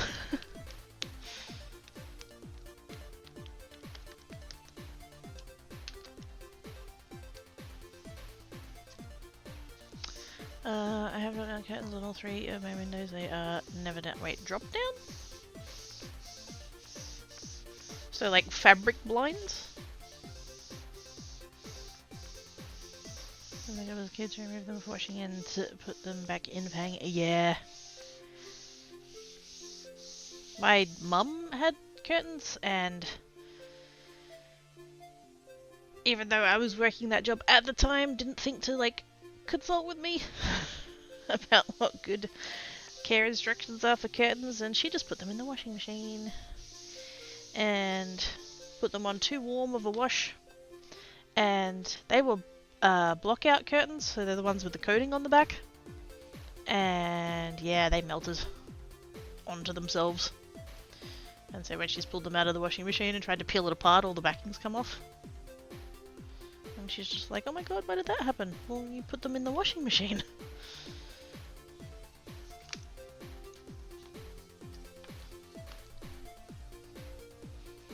You're gonna take a pic? Fair enough. Window vinyls, blinds, and a curtain. It got also, it did. It very did. Because it's just, because you've got like curtains that are just regular fabric. They may or may not be have any kind of like UV treatment in them, but like ultimately they're just fabric. And then you've got blockouts, which is that kind of fabric with a spray coating on the back of it. And it does block out like 99% of the light, like they're dark as. But it is still ultimately a coating. And so if it gets warm and you melt it and stuff, then like, yeah, it's gonna come back off of the fabric. And then you've got blackout curtains which is a special kind of weave. It's a fabric with a special kind of weave and fibers and stuff in it, and like those ones you can wash. That's like their big advantage. They're not.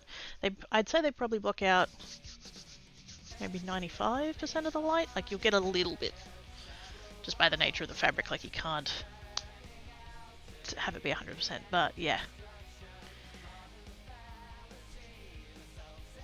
So if you've got sun-facing windows, so like in the southern hemisphere, if you've got north or west, then blockouts are generally the best option. They're gonna like last the longest and block out the most light and all that kind of shit. But if blackouts then all you can get, then that's fine too. They'll still work.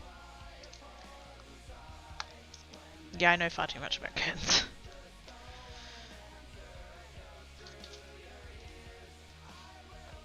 And then you've got like tab tops and eyelet curtains and pinch pleats and pencil pleats and yep. What do we got? What do we got? What do we got? What's this? We have it. Oh, it's a floof! Hi, pretzel! Oh, those scritches! Oh, those scritches!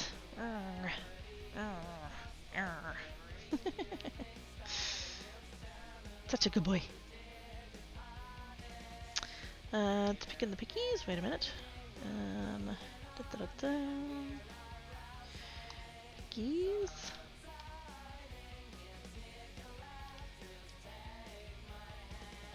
Oh, okay. Yeah. Yeah, so sort of, yeah. Kind of like a, what's the word for it? Not verticals. What's the other one? Venetians? Kind of like a Venetian curtain, I think? Venetian blind, sorry.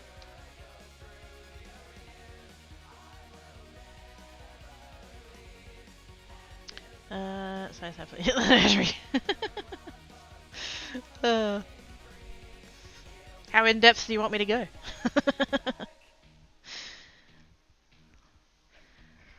Well, if you have a curtain rod, you want the curtains to sit up a little bit, so you want to have the 2074 hooks so that they sit a little bit higher without actually compromising the curtain at all. Whereas if you've got a curtain rod, then you're going to want to have them dropping down, otherwise the top's going to tilt forward, so you really want 2071 hooks so that they like sit level with the top of the rod. If you're installing the rod, you want to install the rod slightly higher than you would a track because of the height difference, and yep.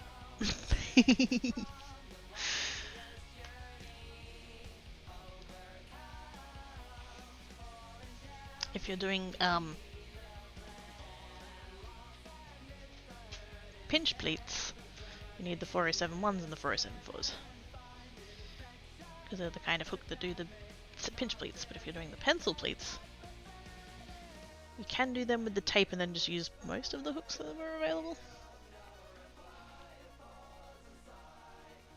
because there are different kinds of tape. There are different kinds of curtain tape. They have different little openings, and depending on where you put the hooks, you'll get different sizes of pleat, and different distances of pleat, and different depths of pleat, and just... I know too much about curtains.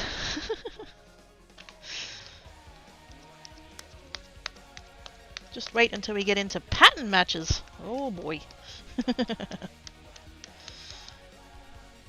That was some maths.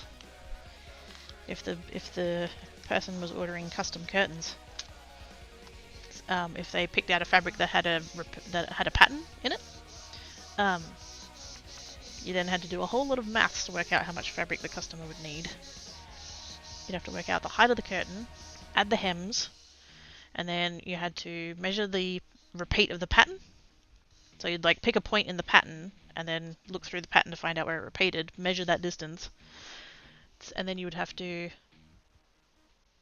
divide the drop, which is the height of the finished curtain plus the hems, divide the drop by the pattern repeat, and then times the pattern repeat by a full number. So like, hang on, scrap paper.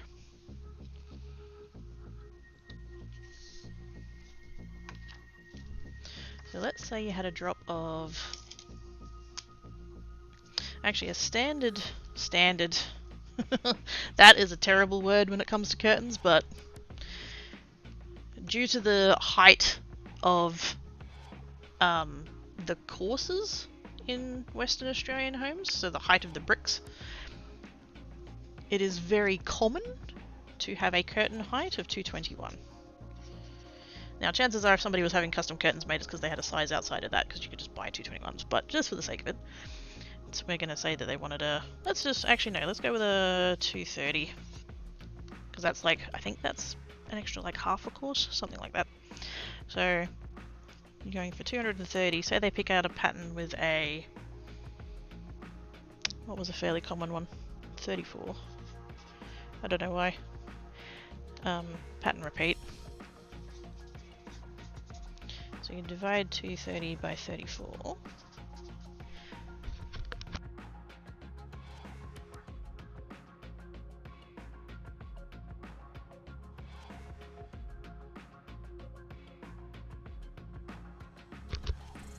Thank yous to Stupid Australian Robot for that number. And so then you would round up that number to the nearest full number, which was a 7. So then you'd come back and do that, so 258. And then you could sometimes... Actually, wait. 210, 28, 238, my apologies. 238. Didn't think that looked right. But yeah, so then you'd take that as your drop height. And so then you'd have to work out the widths of your curtains and find out what style of curtain the person wanted. So if they wanted eyelets, if they wanted tab tops, if they wanted pinch pleats, if they wanted pencil pleats, they had different fullnesses, and so you'd have to times the width of the window plus a bit extra, times that by the style, oops, to get the amount of width of fabric that you would need, and then you'd have to divide that by the width of the fabric, which is usually 150. And that'd give you the number of drops for the window, so then you'd times that number of drops by that number, and that would tell you how much total fabric you needed. So say if you needed... Say if you're doing, like, I think pinch pleats? No, sorry. Let's do pencil pleats, because they were usually 2. So you'd take the width of the window, let's say it was 2 meters. You'd usually put 15 centimeters or so on each side of the window, so 230.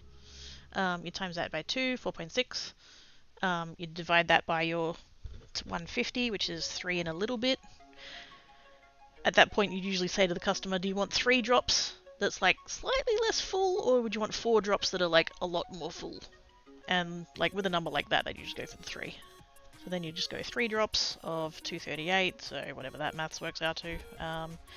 714. That'd be the total for that window. Shit like that. Why am I doing this? Why are we talking about this? How did I get here? Anyway, yes. Curtains.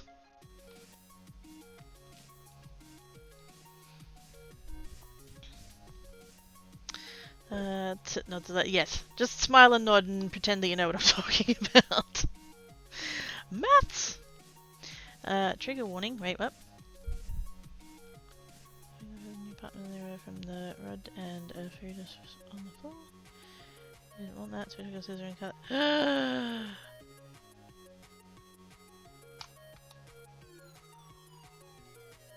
Wait, they fit him? What fit him?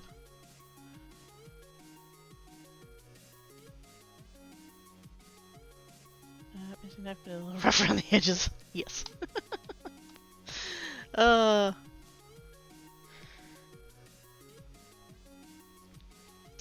Bingo.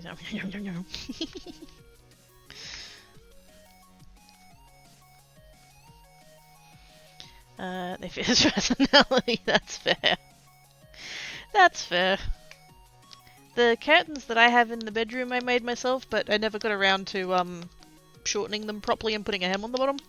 I just hung them up and I was like, you know what, good enough. I just couldn't be asked. And so now there's a little bit down the bottom where they're pulling on the floor, because they're just a little bit that long. Like, it's not a big deal, but I should fix them. But it means I'd have to take them down again and measure a bit and hem them and yep. Can't be asked.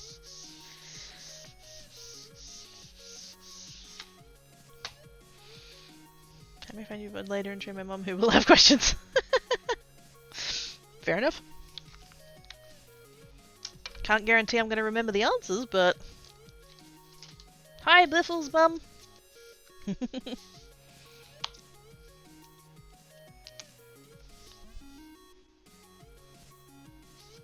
Good work on raising an awesome person.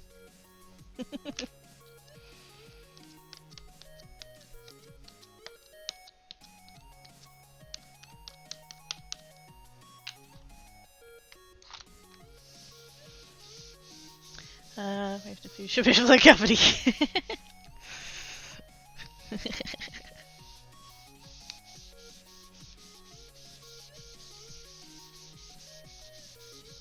And the chat, you know, past chat is like in the corner over there, so they didn't ask me to say that.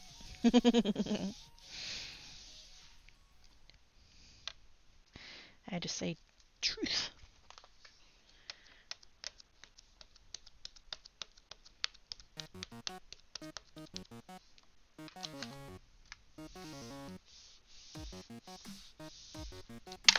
I'm supposed to be using the sleeve. Stop using the sleeve. Use the knob. How we go for time? 3 o'clock. I was about to say I'm nearly out of beverage, so I must be due for a break. Good timing. Good. Is this the last one? It is the last one. Ooh, that went a bit... that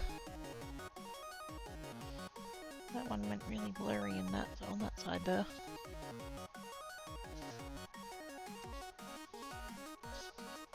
Must have shifted it just slightly. No, I'm not happy with that.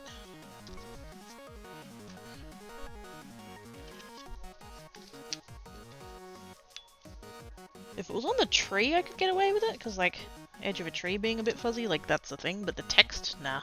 Text needs to be good.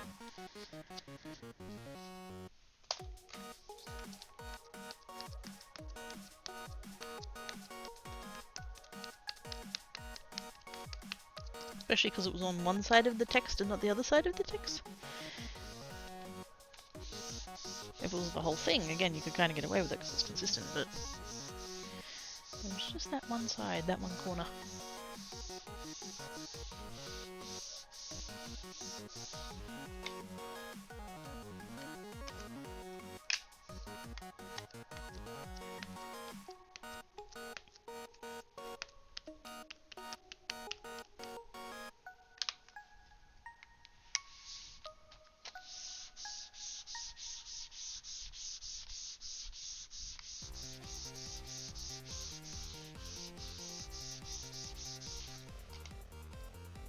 That's better.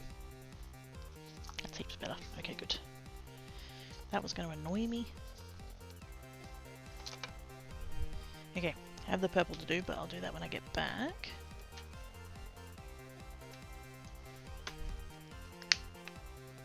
Clean this first so it's not sitting there staining for the next 10 minutes.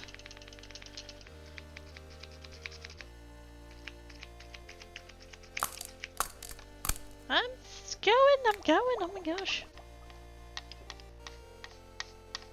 I need to get the red off the stamp because red stains like an absolute bitch. There we go. Big stretch.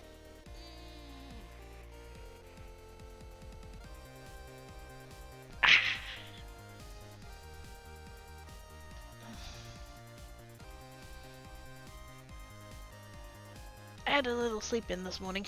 I got up and turned the alarm off and then I was like, yeah, I need a few more minutes. And so I went back to bed and slept for another hour and a half or so. And yeah. Tankat came back to bed and so I was rubbing his belly and I fell asleep on my back and now my back's all like stiff.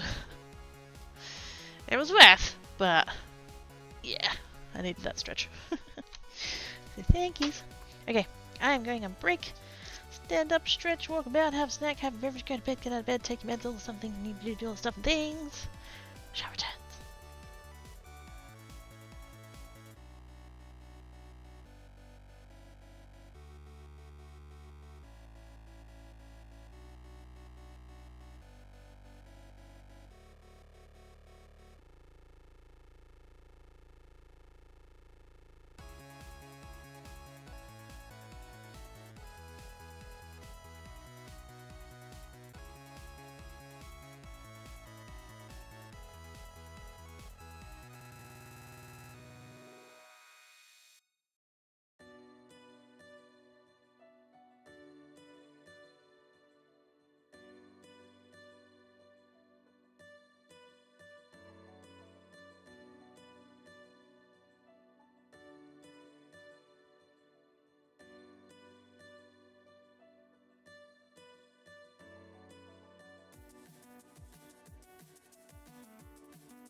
Oh my god, I just had an idea.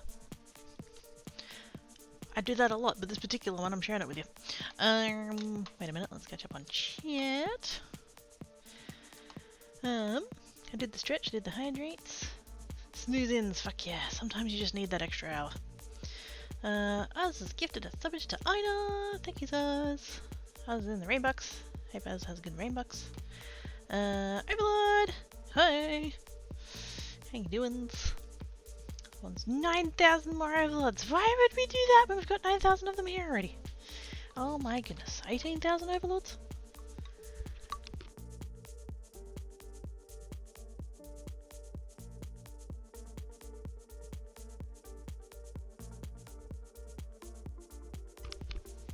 But yes, I have this little trolley thing that I made. I say trolley, that's putting it very generously. That I made forever ago. Because I have a bin. And I used to have the bin just sitting like next to the desk.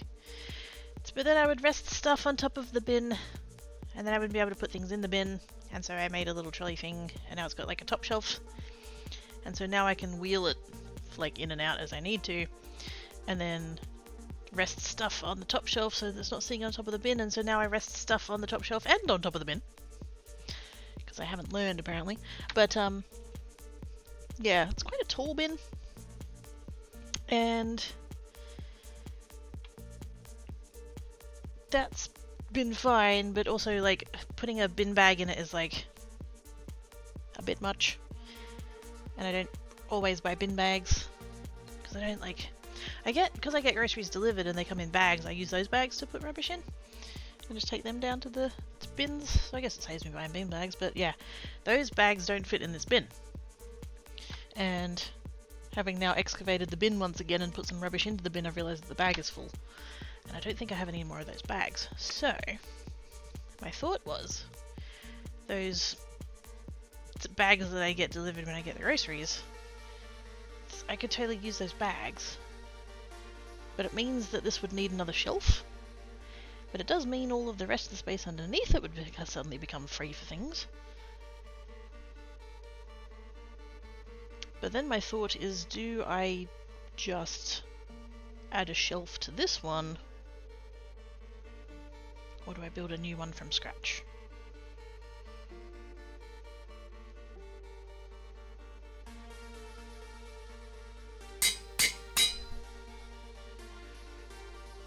Oz has gifted a subbage to Overlord. Thank you, Oz. Appreciate your face. Have you complete the Rainbox? I assume so. That was like 15 minutes ago, so yes. Thank you for the gift subbage, Oz. Appreciate ya. I think I would actually keep this one. I could just buy some more of the 42 by 19 and make another little shelf there. Because I don't want to have solid shelves. Because if I have solid shelves, then Dancat will want to get in on it. Whereas at the moment, the shelves that I have are just beams. They're just like, well, I say beams. They're just lengths of the, is that 42? Yeah, I'm pretty sure. 42 by 19. There's just like pieces that I had left over that I just put on the top to make like a little shelf thing that my boxes rest on. So I could just do that again. In fact, I probably would just do that again, because then I could just do the same thing as I did before. Cut those pieces that length, and then like, cut those pieces across and attach them there.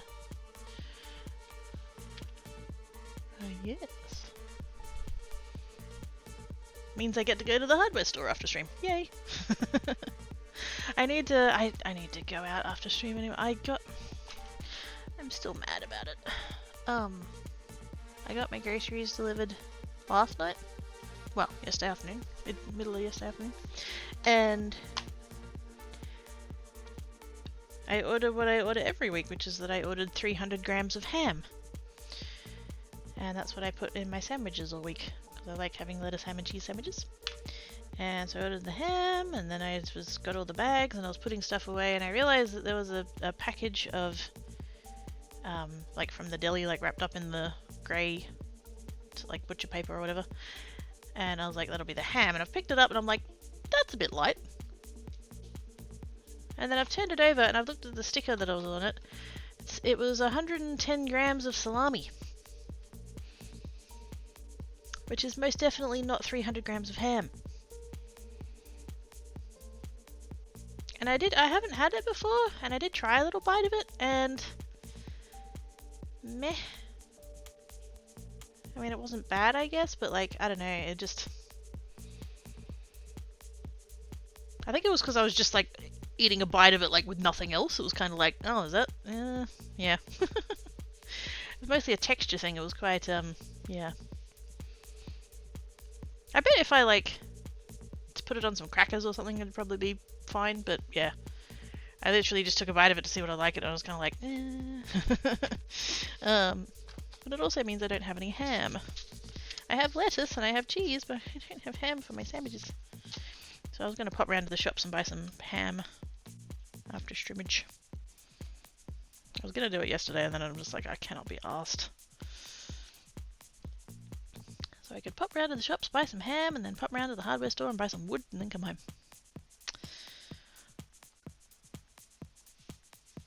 Because I be like that. Doing better today, man. I actually sleep for the first night. Yay! Sleeps! Good. Glad you got some sleeps. Salami is my favorite. I hadn't had it before, I don't think. Not in any... Like, I've never bought it before. It's probably that I've had a piece somewhere along the line. It must have happened at some point, right? But yeah, I've never bought it.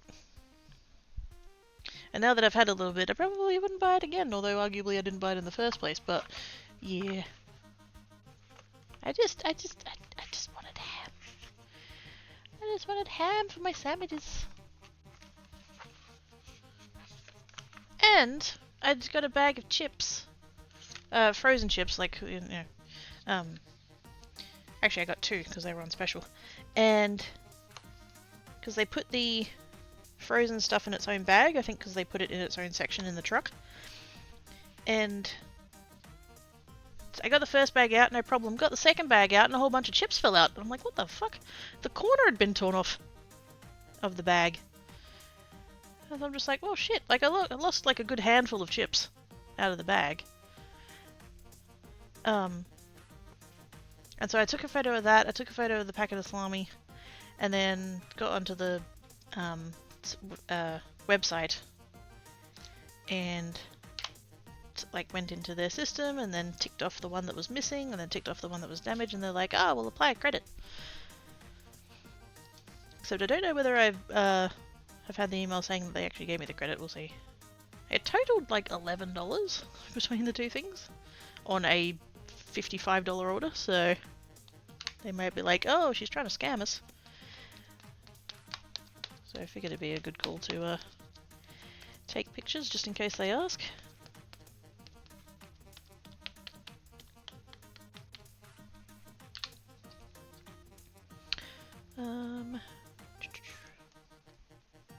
I like salami is too salty and wood texture. I prefer ham. Yeah, like I said, like it'd probably be nice with like on some crackers or something. Just something to like change up the texture of it, but like just as is, kind of. Like I wouldn't pull a slice of it out of the container that I put it in and just nibble on it like I would with ham. But like maybe with other things. Yeah, I mean it's probably yeah. I have too bogan of a palate to fully appreciate it, I suspect. Go for a walk? Exercise? What? Sure you tell them it might have been someone else's slides. I mean, quite possibly, but like, it wasn't like I got my ham and the salami. I only got the salami, and it was under, like, other stuff. It was like at the bottom of the bag, under the cheese. So, I feel like it wasn't, but yeah. And like, I didn't, there's a tick box that you can do if you are okay with them doing substitutions, and I never tick that checkbox, because the only times they've ever done substitutions, they've been shit. So I don't let them do that anymore.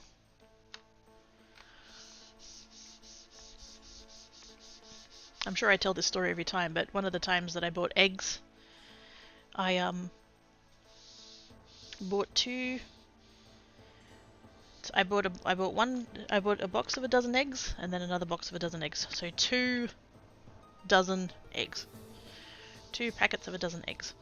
And so, total of 24. And they didn't have that one available, and so they substituted it for 2 half-dozen cartons of eggs. So 12 eggs. They've substituted, they didn't have the 24 eggs available, so they've substituted for 12 eggs. And so I took them back, because that was delivered. I took them to my nearest shop. And I was like, I would like to return these, please. Oh, how come? And I said, well, they were the substitution that I got for, And she was like, oh yeah, that's the substitution. And I'm like, yeah, but I ordered 2 dozen eggs. And she's like, oh, but these ones are more expensive and you weren't charged the difference. I would fucking hope I wasn't charged the difference. You gave me half as many eggs as I ordered. I wish I was the kind of confrontational person who had said that to her face at the time and not thought of it afterwards, but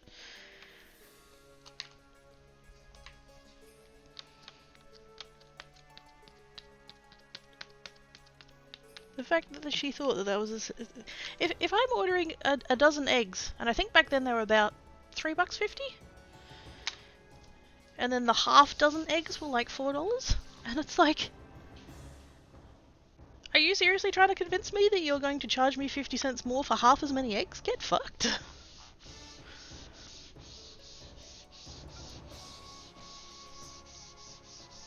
So yeah, I don't let them do substitutions anymore. Why is the bottom section of that stamp just not stamping very well? That bit there.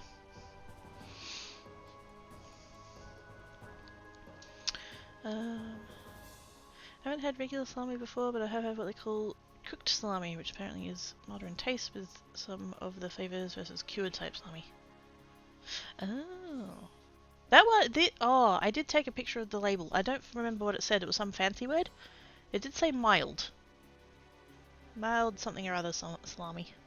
If I had my phone on me, I'd tell you, but I think I left it in the other room. Herbed liver pate is one of my favourites.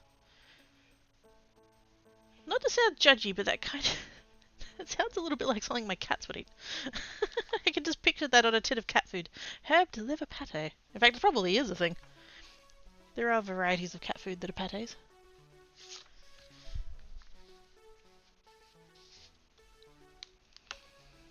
For me it's white cheese, can't stand the texture of it cold, but hot dang melted cheese and all that stuff is yummy! Fuck yes! Sometimes that is the thing. Sometimes it can be a texture thing. Like, there are foods where, like, the flavour is neither here or there, but the texture,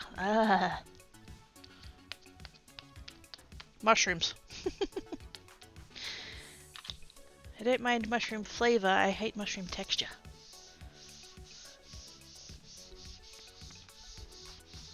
The chalkiness is just awful. It's too gritty, it like gets on my teeth and just like, ugh, makes me want to smash my mouth with a hammer.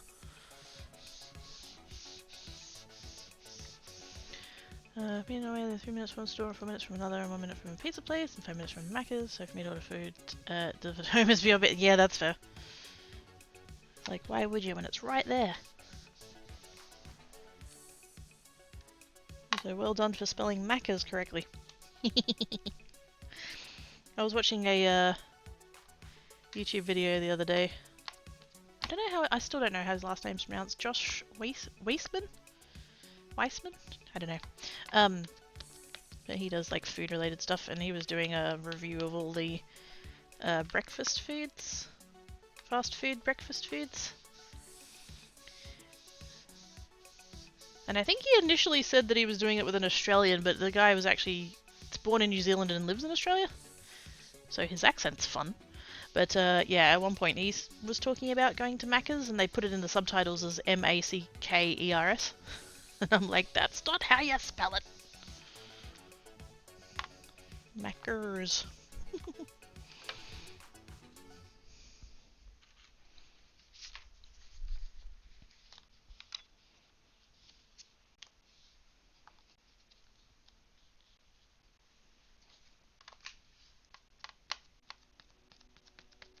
I'm gonna do these 2 purple ones, and then I don't know what I'm gonna try next. Keep going through my stamps and have a look, I guess. Maybe it sounds like a truck stop for Mac trucks. Even me and Mac is there. Yeah, probably. I'm kind of picturing the that episode of The Simpsons where they get like stranded at sea. Homer and Bart and Ned and one of the boys. And they find that that Krusty burger on the oil rig. And Krusty's there and he's like, "Why aren't we making any money?" And it's like, well, it is an unmanned oil rig. Kind of like that, but for trucks.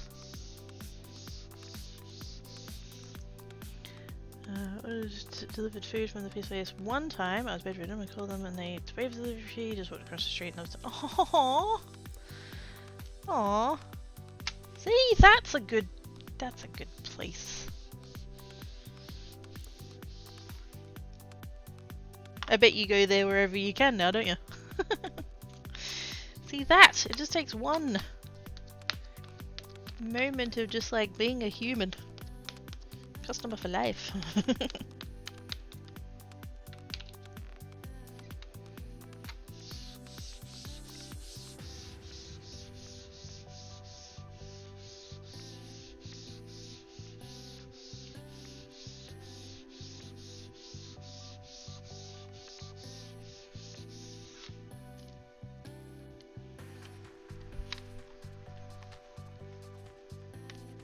Very good. Do I do anything else with those? I'm just... I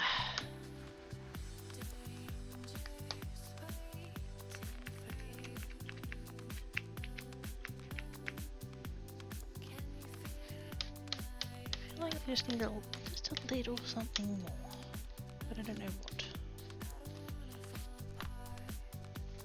I really want one product that I don't have, and I a little bit wish I had just a couple. Like, you can get them in like hundreds of colors and styles and stuff, but I just wish I had like gold, silver, maybe a clear one, like an iridescent one, something like that. You can get sequins that don't have holes in. And they're also not like, you know how like typical sequins have like the 6, it's not like a flat thing with sides, it's like 6 like facets. Like I have a bunch of those, but you can get ones that it's literally just a circle with a slightly raised edge. I wish I had a couple of those. Because I think that would be the thing to really set that off, just to give it a little bit of shine without being too obnoxious and just a subtle thing. Like I've got, these are not the same thing, but like I've got these little like bubbles, but they're way too thick. But yeah, like sequins, but just flatter. It is on like 5 away from his job. Nice. I don't have enough time to figure this out how many times has had to give me the more expensive item for the cost of the cheaper one that I ordered. Sometimes it's by quite a fair bit too, unless the in-store quantities don't allow for it. They have to substitute for as close to the ordered equivalent as possible. You get like 4 of the next biggest bags of cat food, substitute for the 2 that I ordered as the next biggest size, a little over half the weight of the biggest bag. Oh, so it works out like, wait, if I'm understanding correctly, it kind of works out that you get like slightly more overall for the same price? Fucking cool. I did have once that I'd ordered the cheap toilet paper and they didn't have the cheap toilet paper, and so I got a better quality of toilet paper, and that's when I worked out that I'm not really a fan of better quality toilet paper, which was an odd realization. Like, I'm like, this is too thick. I think now the delivery, I get it through Coles, so I think they now do it because I think it used to be that you could either get substitutions or not get substitutions, but I think now they actually break it down by item, so you can select some items to get substituted and some not. I still don't bother with it. I can't be arsed. Like, either bring me what I ordered or don't bring me it.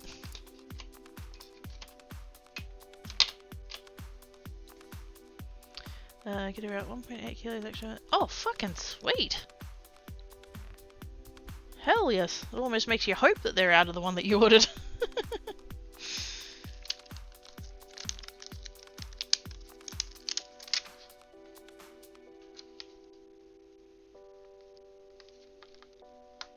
Yeah, I'm not against the whole, like, substitution system. It's the fact that, like, whoever's doing the substitution, I don't know whether they have, like, a set thing in their system or whether it's up to the discretion of the person picking the order.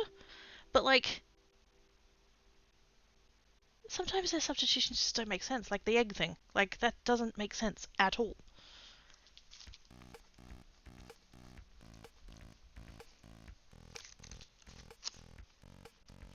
I don't care that the other ones were more expensive. I've gotten less quantity than I ordered.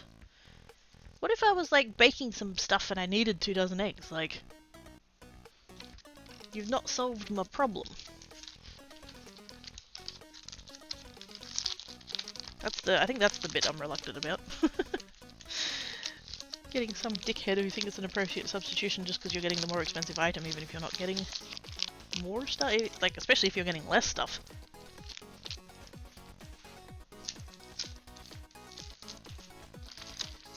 Then again, they also bag it in such a way that I'll get, like, 3 bottles of soft drink in one bag and a box of tissues in another bag, so, you know. You can pay someone minimum wage, or you can pay them enough to care, but you can't do both.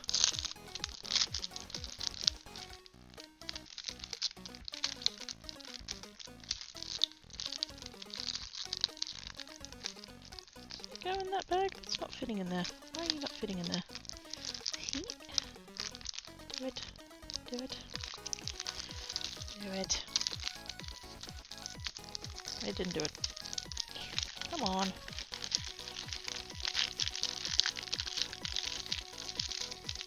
There we go. That took a minute. Cool beans. Woo! Card making. Hi, Carrie! How you doing? Yeah, I feel like these just... I don't know. Can I put... I don't know. It needs... something, and I don't know what. Does it need a little bit of shiny? Does it need a little bit of... just extra things? Let's do...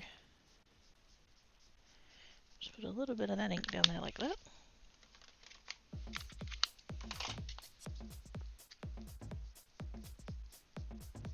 That's the purple.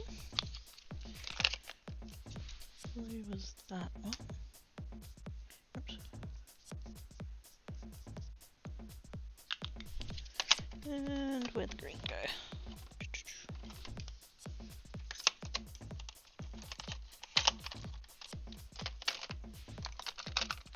On the bottom, because of course.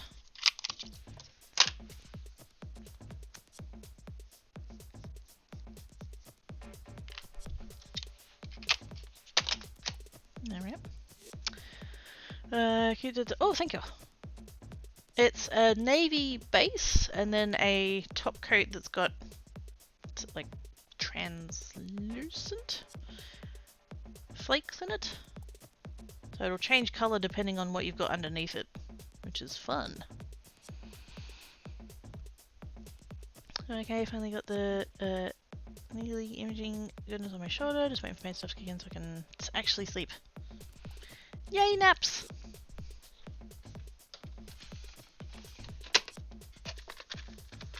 And I hope that the pain meds help, because that's not fun. I do have... I was at Kmart like a week ago, and spotted these ones, and didn't resist them. It's not that I couldn't resist them, it's that I didn't resist them.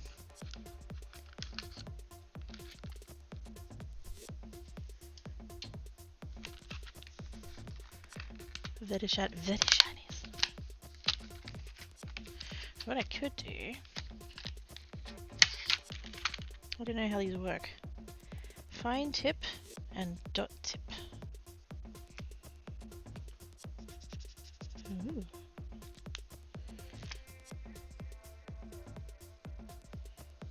Dots. That's not a very bright red though.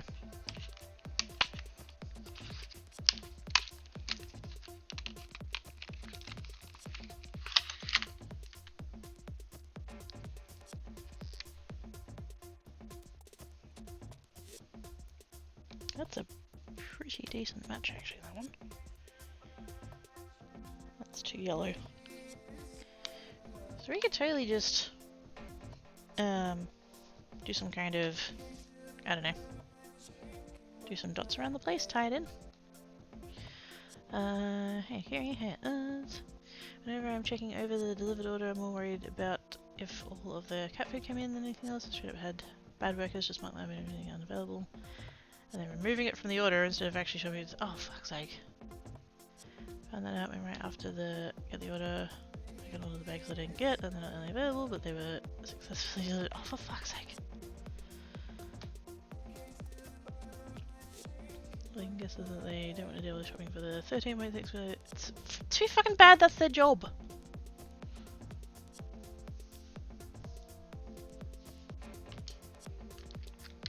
I get that not everybody has the luxury of like choosing the job that they have and stuff like that, but like, if you're not gonna do your job, go get a job somewhere else. Don't be that guy.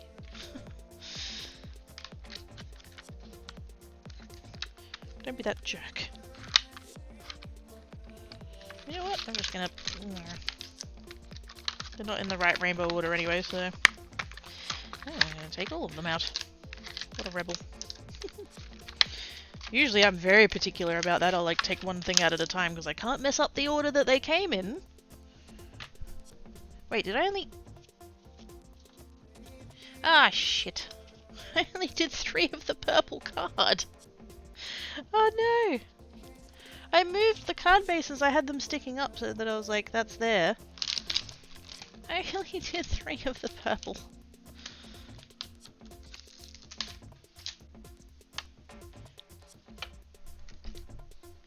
Good job, me. I just ordered my dog food on Amazon, so it's made around a day or 2. I wish I had a door they could deliver to. Don't get me wrong, they still deliver it, but then they have to call and be like, I'm at the gate, and then I have to go to them, and then I have to carry it back in, and just stuff like that, and yeah. I fully realise how privileged it is to whinge about that, but it'd be nice to just order the thing, and then like get the notification that it's been left at my door, and I can just be, it's like right there. I don't like phone calls. That's my biggest problem. I don't like phone calls. And I don't know whether I feel worse about phone calls that I am expecting or that I am not expecting. I would say probably I feel worse about the ones that I am expecting, because then I'm just sitting there anxiously waiting for it to happen.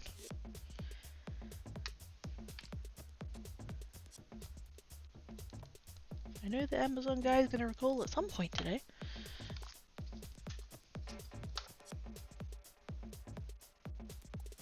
Just sit there staring at the phone waiting for the phone call to happen. It's like, come on. I can't start anything just in case the phone rings. Don't they realise I've got stuff to do?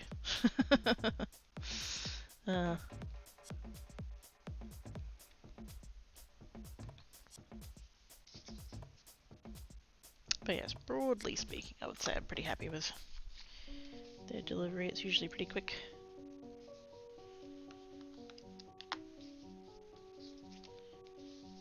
Although I do have one item turning up tomorrow and one item turning up on Friday, and I really wish that I could specify, like, just put them together. I was not given that option in the checkout. I assume that they're, like, coming from different places or whatever, but it's like... At some point they're going to send out 2 different people to deliver stuff. So can they not just, like, get the one to the other one and bring them at the same time? Like, surely they have that technology. Yeah, maybe that coming in. Show the power start. Fuck yeah. And it's usually cheaper. It's still cheaper to get the cat biscuits that I buy from Amazon than it is to get it from the supermarket.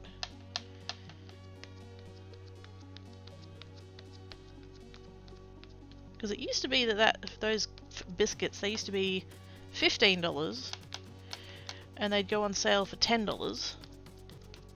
Whereas now they're $20 and they go on sale for $16. And I'm like, yeah, fuck that.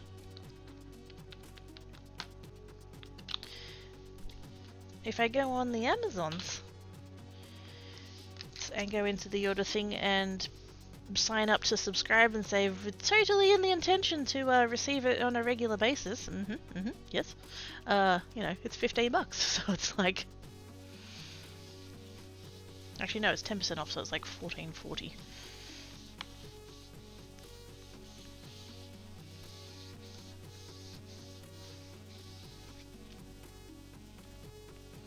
This is all the problem by adding a note to any dry cat food that I buy is basically in 2 ways. If it's not in my order, then my cats will have nothing to eat. Yes. As if that doesn't, like, surely when the person is doing the order and they go, oh, I just can't be bothered with that, like, are they not thinking about the cats who are not going to have food? Like, it just... I'm going to dish send like 2 minutes away so I can get same day as them. Oh! Right, 200 interviews for pets. Holy damn! That's pretty sweet. Oh, we got a hair again.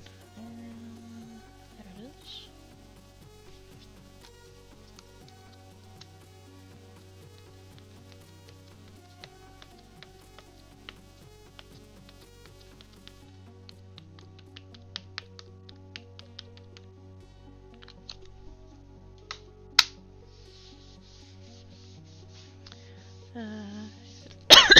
Sorry.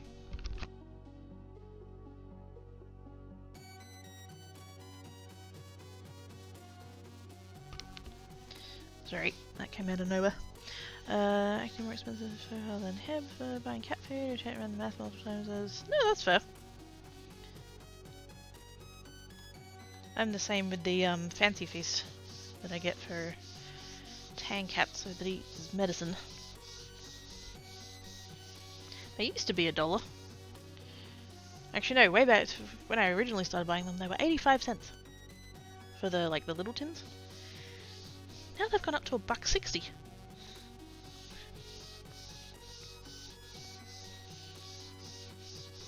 And they very rarely go on special, and when they do, the little shops around the corner doesn't carry the flavour that they eat anymore. So now I just buy retail boxes of them. If I buy 4 boxes in one go, I get free shipping, so... Here we go. Now I have 4 of each. Good job, Derp. Question on the 4th floor, 6 places out ordered delivered hot meals. Am I supposed to expect them to walk up to my landing and deliver the food to my apartment door? Door downstairs is open 7 to 1. Don't really know. It's not really a situation that I find myself in. I'm ground floor, so... But there's a security gate anyway, so regardless, they can't get in.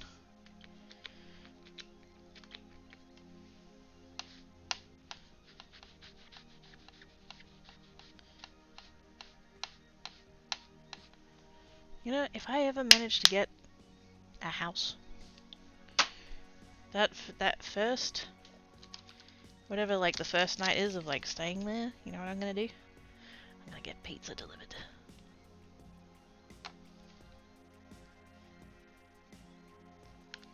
That is a fucking bucket list item. To live somewhere where I can get a pizza delivered.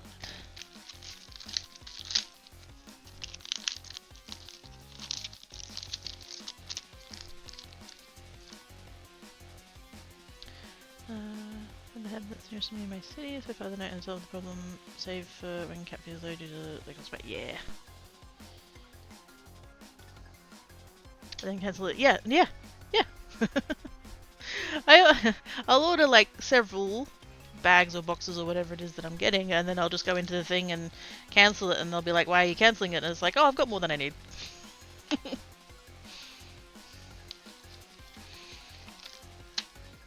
It's not wrong. See, the thing, like, the reason I don't, like, I'm not against the, like, regular delivery of things. The problem is that they tell you that, like, this is the next order date. And so as the next order date is approaching, they'll charge you, like, 3 or 4 days in advance, just out of nowhere. And then you won't receive it on the day that they said you're going to receive it. You'll, like, let's say, wait, what's the date now? 24th. Let's say I ordered it today and they said, oh, it'll be there on the 31st. They'll probably charge me tomorrow and they'll probably deliver it on the weekend. And I just can't plan around that kind of inconsistency. If you're going to tell me that it's going to be here on such and such a day, then deliver it on that day and charge me, I don't know, the day before? 2 days before or something? And tell me that you're going to do that? I need it to be consistent so that I can plan for it. You are not being consistent.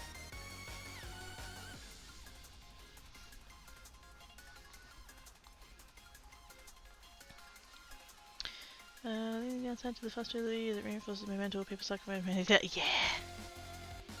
But it's true though, people suck. Oh, that would be so nice. Not have to think about it all day, that would be good. Hey Travis! How doin's?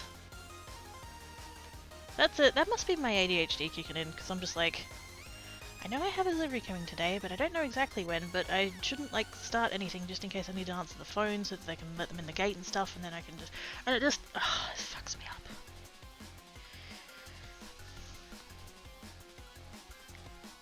If I had a house, they could drop it on the front door mat and leave, and I wouldn't have to think about it at all, and just, Anyway. Any kind of food has gotten a lot more expensive overall in the past several years, and some prices still haven't stabilized, although they've started to... Yeah, exactly! I just... Like, don't get me wrong, I get that shit costs stuff, but when you see... You know, because we've got a duopoly here with our supermarkets, it's Coles and Woolworths. We do have Aldi's, there are a few Costco's, like things like that, but like by and large, like they are the 2 largest supermarkets by far. And when they're both posting that they've, you know, reached record profits, it's like... Yeah, it's not inflation, it's not supply chain issues, it's not wages, it's not all of that, it's just you being greedy fucks. Like... Congratulations to your shareholders, I can't afford to eat now.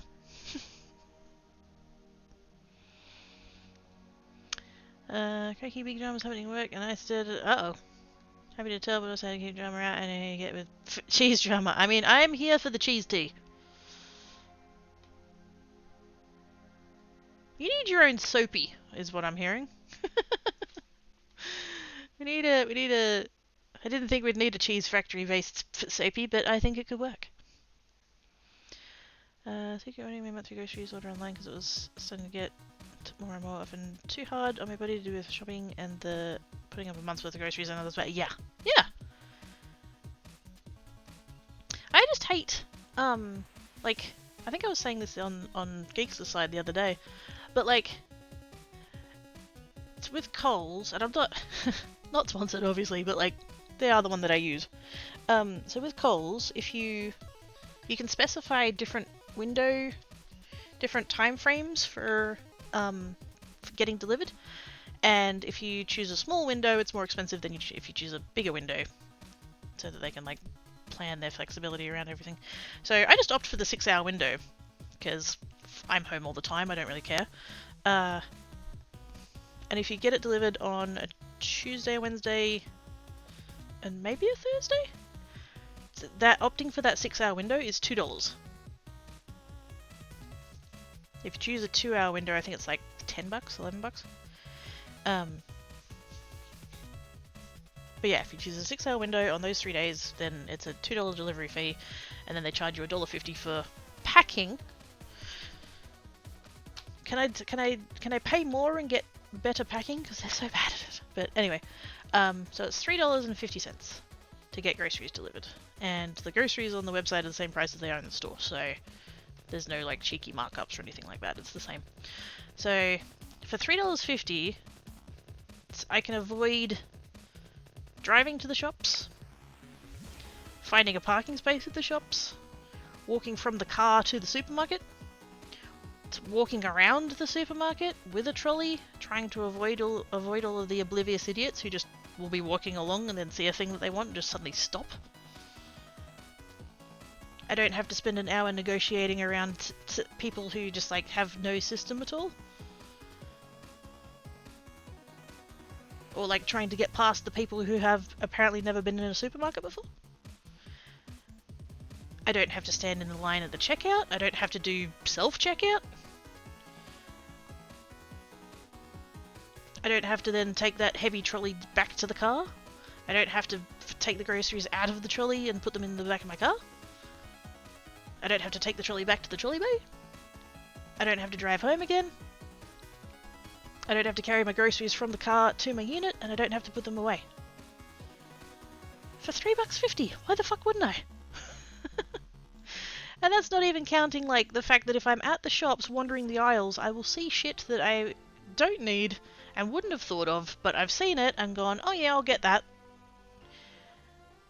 Like $3.50 is less than the impulse shit that I would end up buying by being at the store. Dealing with all that crap. Why on earth wouldn't I spend $3.50 on that? Especially if it's cat litter, because they're 10 kilo bags, and I shouldn't be lifting those, so... Get somebody else to do the heavy lifting, fuck yeah.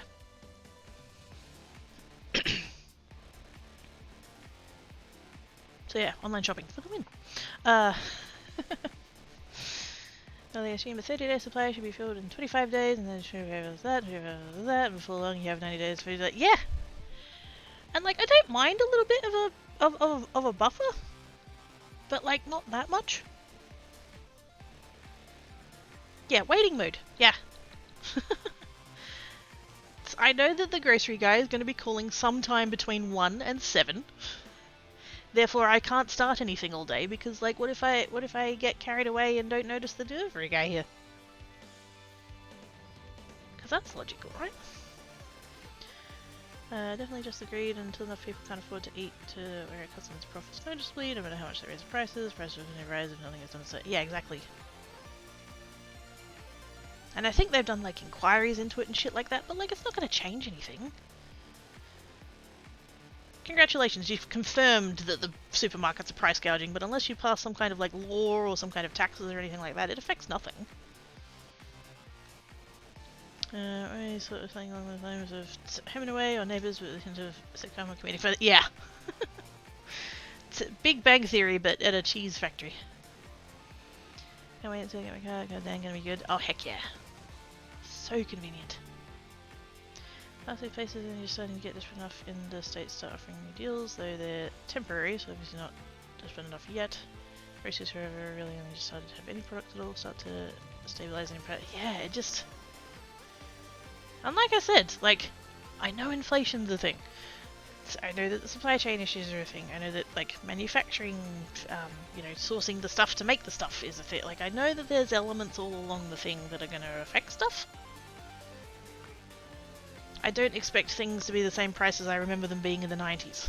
That's not how the economy works. But the fact that, like, some of the things that I buy have literally doubled in price and go on special for more than the full price that they used to be. Coles and Woolworths make record profits and their share price has gone up. Cool. I guess I just won't buy cheese this week.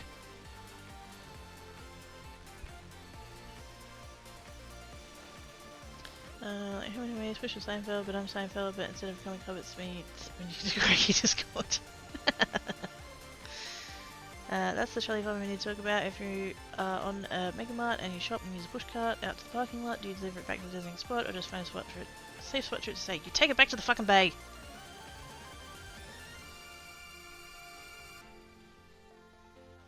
There are a tiny, tiny, tiny number of scenarios where I'm going to go, yeah, fair enough, and the rest of the time I'm going to call you an asshole if you leave it anywhere other than the designated bay.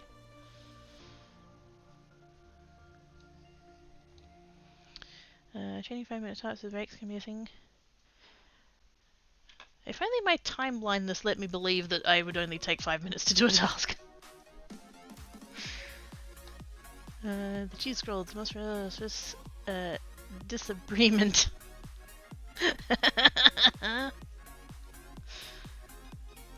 Put it back, yeah. You know what I wish existed, and it probably does, and I've just never noticed. I wish there was a trolley, like a shallow one, like not the full depth ones, just like the hip height ones. I wish there was those, but with the kind of fold up legs that ambulance beds have. So you could like take it into the shop, put all your stuff in it, and then just get back to your car, and then just like nudge it against the back of your car, and it would just like slide into your boot, like the whole thing. Wouldn't that be cool? I think it's a good time you kiddos arriving next week and arrive Tuesday at 7 AM to see that's no. In my head, if you tell me it's going to arrive on this day, then you better deliver it on this day. Because I have planned for that. I've planned for what you've told me. If you're doing something different, then you need to tell me different. That's just me, though.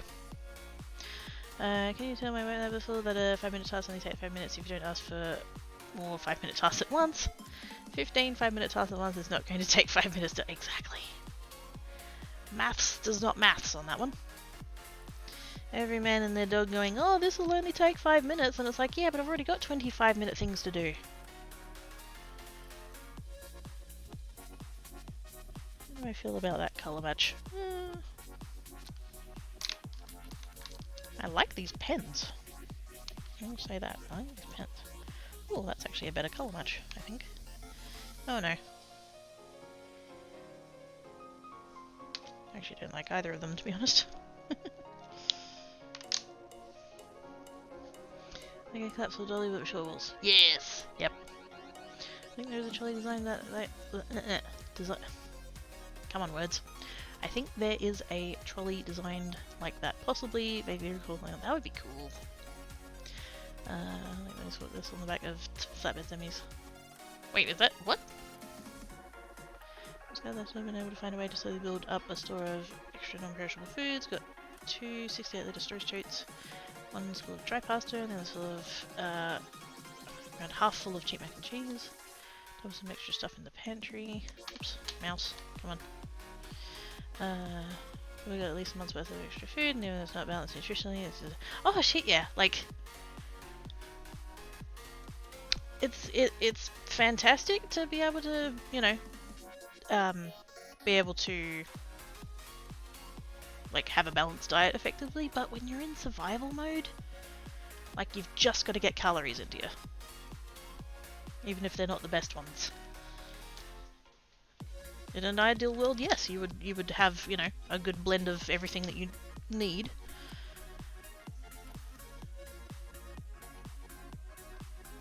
But sometimes you've just got to get energy into your system, whatever it is. And so, like, as long as you can do that, then, yeah. Multiple types of rice for the same reason? Yeah.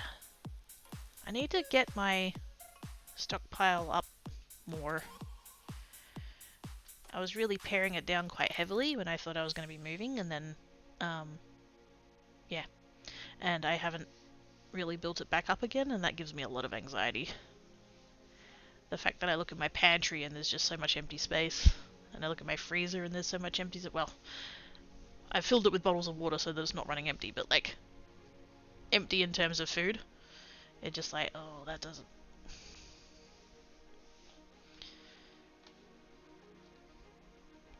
I can feel the trailers here fully if you're making the units. I mean, I can picture it in my head, I just didn't know it was a thing. Good to know. Chili like they both is, but chili. And smaller. I indulge and get the chopped frozen kale that's fantastic with cheese and or eggs. Ooh. I should build up some frozen veggies. Like, I'm sure you can get, like, pre-done... like chopped things and stuff. I think that'd be a handy thing to have. Like, I like carrots, but I don't like getting a whole bag of carrots because I don't usually get through the whole bag of carrots before they start going disgusting. Can you get... Yeah, surely you can buy a bag of frozen carrots. Frozen carrot chunks.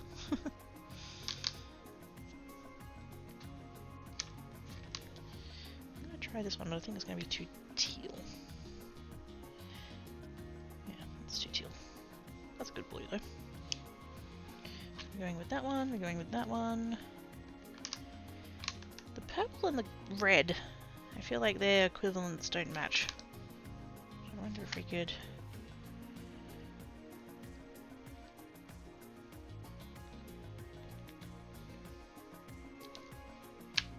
Purple and gold, purple and silver. Red and gold, red and silver.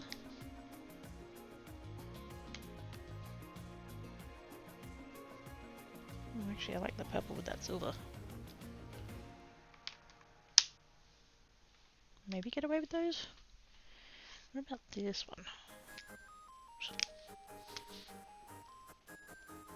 What the heck?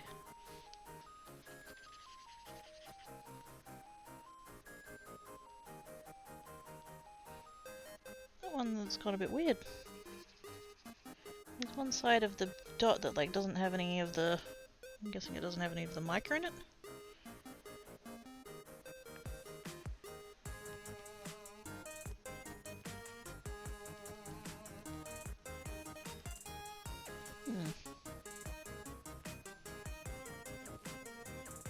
I don't know if I can fix this or not. I don't know that these ones need priming. Where's the packet?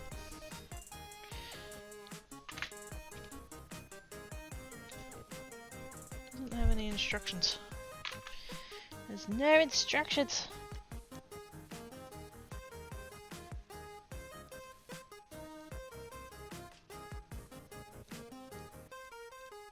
I tried to like push it to try and prime it, and I think all I did was like smush the tip of it.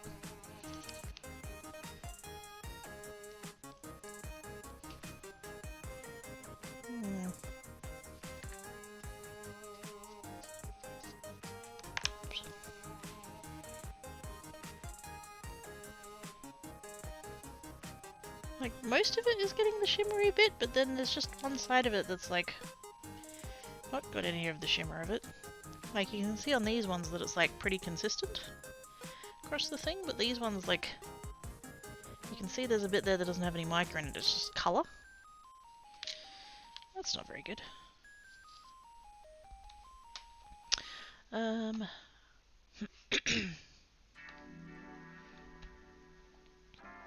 The plan is to slowly build up the mac and cheese tote to full and build up a stock of rice and dry beans, maybe also a tote full of cheap ramen at some point as well.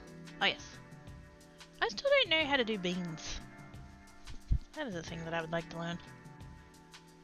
And particularly dry beans. Like, I know you can get canned beans, but dry beans are usually a lot cheaper because you're not having to transfer water. I need beans, things, instructions, and I need instant pot instructions. There's probably overlap in those two things. Frozen vegetables and vegetables. Yeah! Because they pick it, or harvest it or whatever, and then freeze it at that point. Okay, let's do short quick pink. Hang on. Yes. Oh!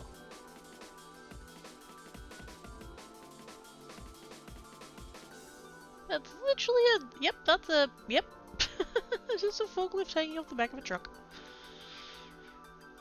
Bring me the one you want to do no pressure foods in case storms share things badly enough that might not be able to have even use of the deep freezer to keep it. Yes. Yep. Yep. Dry things and canned things. You think for trolley like that pit, but the trolley and the button is... Well, detachable still, but yes. I have a gas stove so it can still easily cook in a power outage unless the something on supply lines get broken. Yeah. I've thought about getting like a camping battery just as a safety backup, but they're expensive.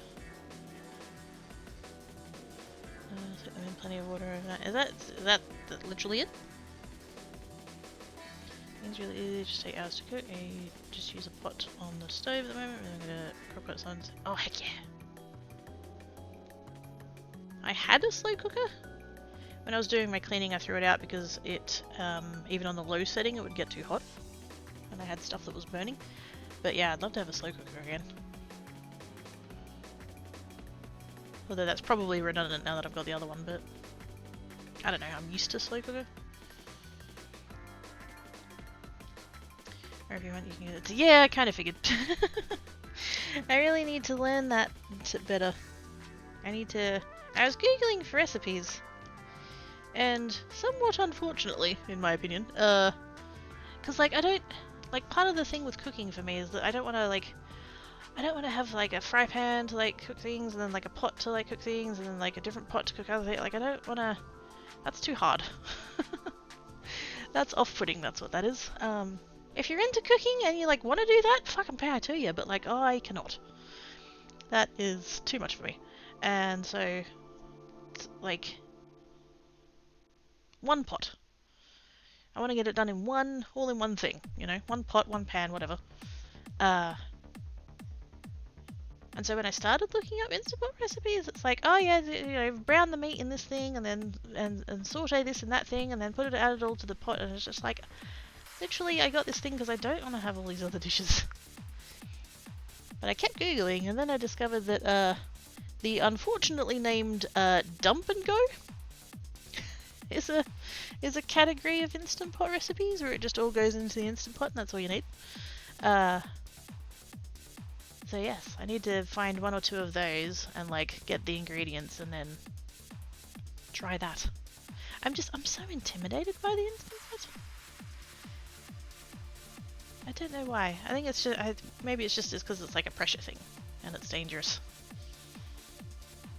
But like if it was that dangerous, they wouldn't sell them to Joe Blow and his dog. Like, you know,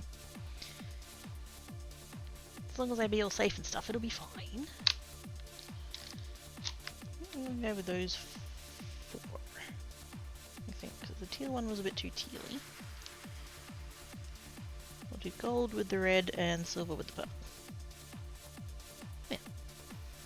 That red, I hate that red. It doesn't go with anything. It's always the wrong shade. Where's that test piece that I did before? Let's do a... There it is. I did 2 of the colours. Actually, wait, I can chop that down to be a scrap piece. Didn't mean to put that in the bin, but that's right.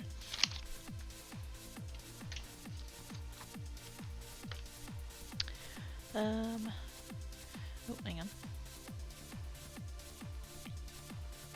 Watching videos if you're only tricky cooking red kidney beans or lupini? One pan meals with a bit, exactly. You can brown and whatnot, and then you just need a bowl or 2 to hold it when you're messing with the other stuff. Yeah. Got some really cool safety features, even if you start to scorch food, it'll be away and even to... Oh! It's smart!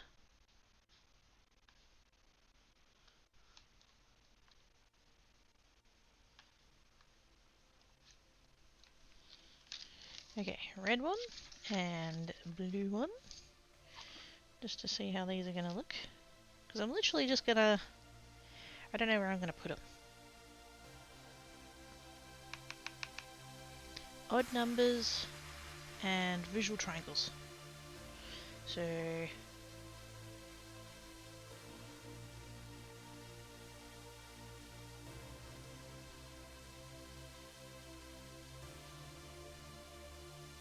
I'm not very good at this. Don't judge me.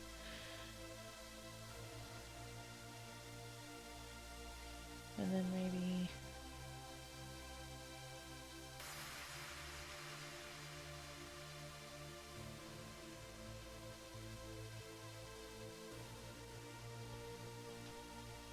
Okay, that last bit's a bit janky, but like, not bad.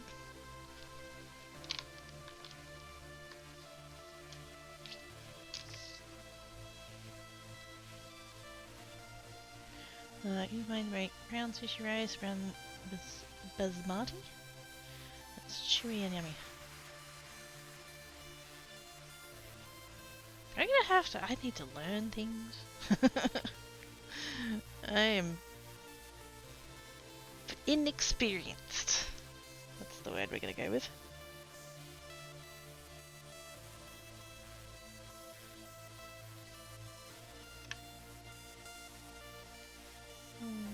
Maybe...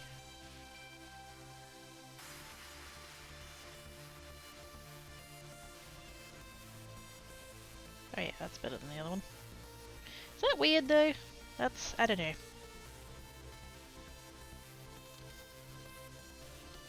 I feel like the one around the word looks a bit janky.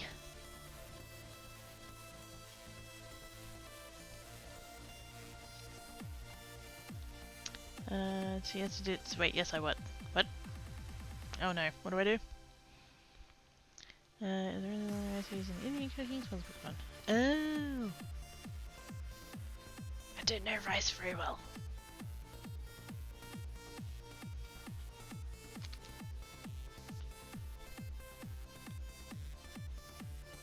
The dish that I was eating as meal of the day was a one-pot dish to where I used to only used only one pot, but boiled whole things that was uncooking. Ah.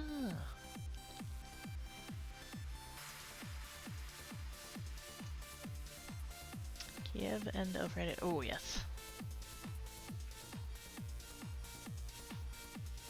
I didn't know the last time I had any kind of Kiev thing. It's so expensive.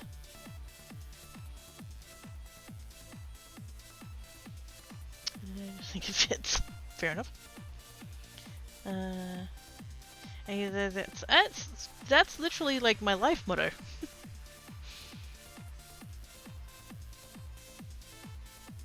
I don't know whether life has meaning on like a humanity scale, but if my life has meaning, it is definitely to be curious. The day I stop being curious, I hope euthanasia is legal.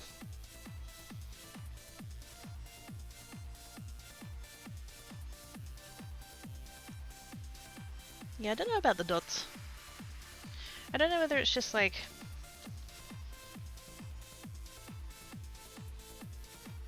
I'm not very good at it. That's what I know. I'm not very good at it. These ones feel a bit janky. To be honest, they all feel janky, but these ones feel extra janky.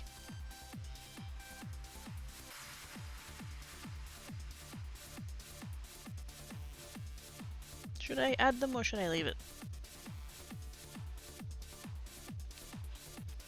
I should take some beans, make some chili. I've never made chili.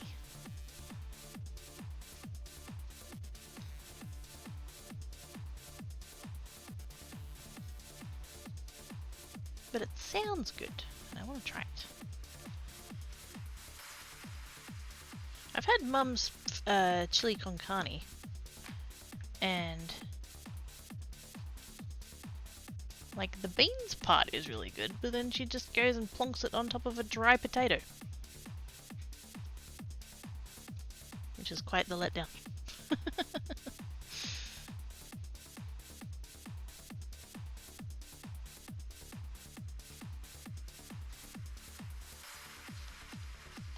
I don't know about the dots. They didn't come back. Yeah, I don't need to, like, we've got the cards, like, they're there. Oops. So, you know, I don't even have to add the cards. I just feel like I need a little something just to maybe give it a little bit of shimmer.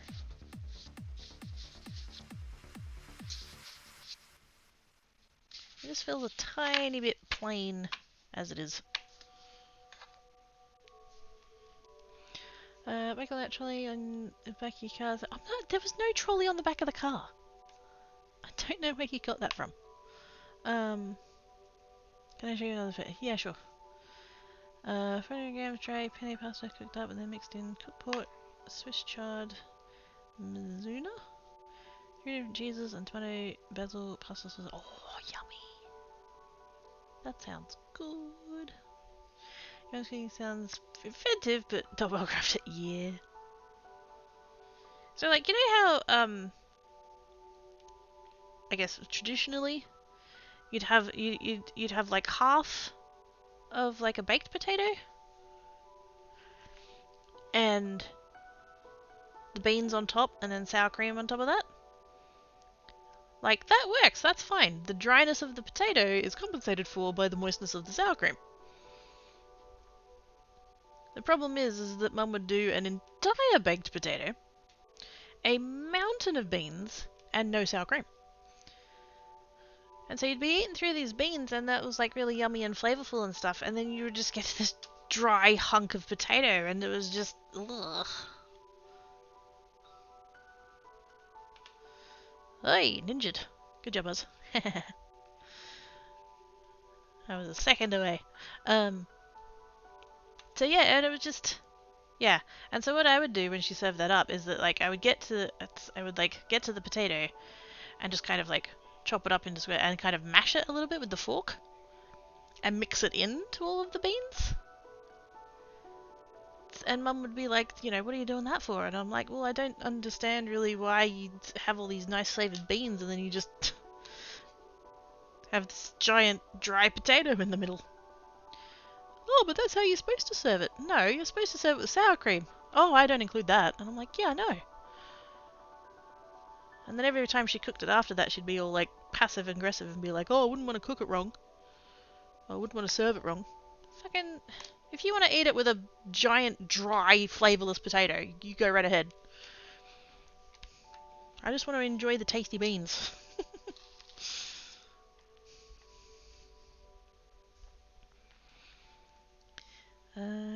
Just a demos. Oh shit, yeah. That'd be fantastic for some leftovers. Trolley, what? You okay there, kid? What the hell was that? That was a bot.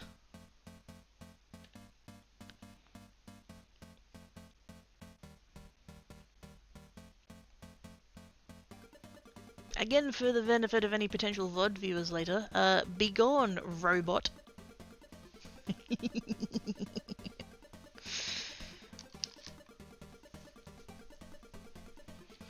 it's just the colour.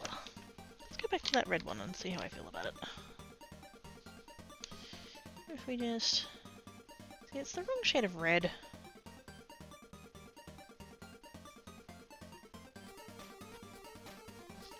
It doesn't go with the red that we have. Although I do think I like it better than the gold. This view's already here, numpty. Exactly!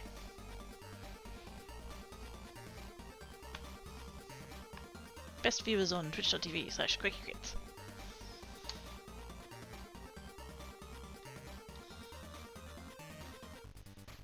That one was mine! Ninja. Hiya!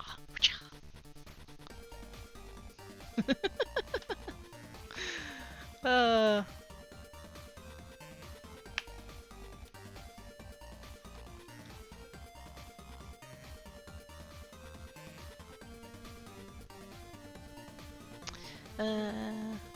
slash with the link over for again. Yep, it's going.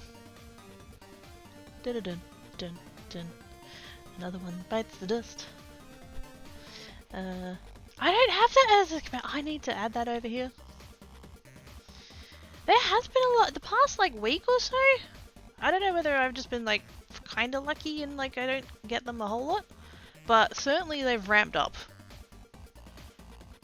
In the channels that I mod in, I've definitely noticed more in the past week or so, week and a half.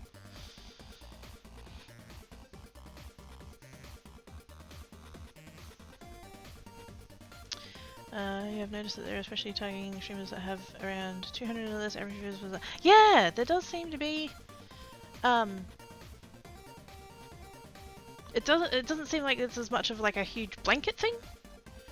It does feel like they're targeting, and I'd hate to use the term, but like smaller streamers. Like if at a given point you've got like under a certain number of viewers, or if you've got under a certain number of followers, or both. My assumption is that they're like kind of going for like potentially channels that like maybe don't have auto mod, or maybe don't have moderators to like auto boop the links away. Stuff like that. I don't know whether they're being that sophisticated, but there's potential for that. I think I do actually like the red better, now that I look at it. I'm just gonna try this pink really quick, because it's not gonna match, but you know, not the right colour. I think I might go with the red.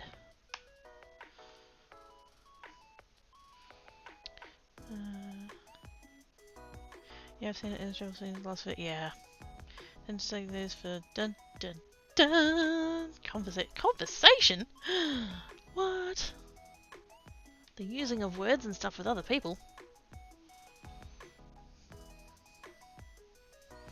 3:30 AM. Payments are working. Time for sleep. It's night creaking out chat. Bye, Kerry.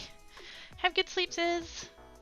Thank you for coming and hanging about. So I hope your shoulder feels better and the pain meds are good. And yes, let's find it. Fuck yeah. What's in the button? The reports and the bands. I wonder whether, like, clicking the ban button, whether it might be worth having some kind of option that, like, if you ban someone, it, like, you get a pop-up that's like, would you like to report them as well? I don't know, maybe that's too... Yeah, maybe, oh, yeah. Maybe not. If only because I can do stuff! Stuff! There is one set reporting for others, yes. Possibly still new to streaming, especially come for those that are in the leverages list. Oh shit, yeah. Yep. Or even, like, there must be some kind of, like, check for it. Because, like, I have seen it on, like, bigger streamers, like partnered streamers, but in the first couple of minutes when they're, like, the number of viewers that have shown up in the first, 5 to 10 minutes are lower. Like, they haven't had the length of the stream to, like, build that number up.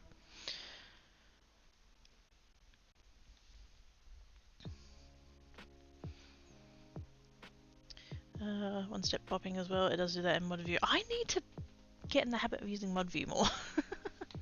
I don't. I just use like, yeah. I have the chat buttons. I have it set to do the chat buttons, and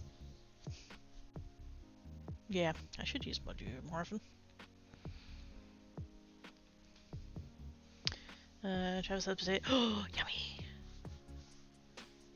200 or less will get 1 or 2 for each stream, but that was just less than to get several budget. Yeah, and they generally hit at about the same time. Batch reporting tool if wondering the exact. That's it, yeah. We used to have a tool that someone had made. Not quite the same thing, mass ban, but similar premise, just kind of like on the other side of it.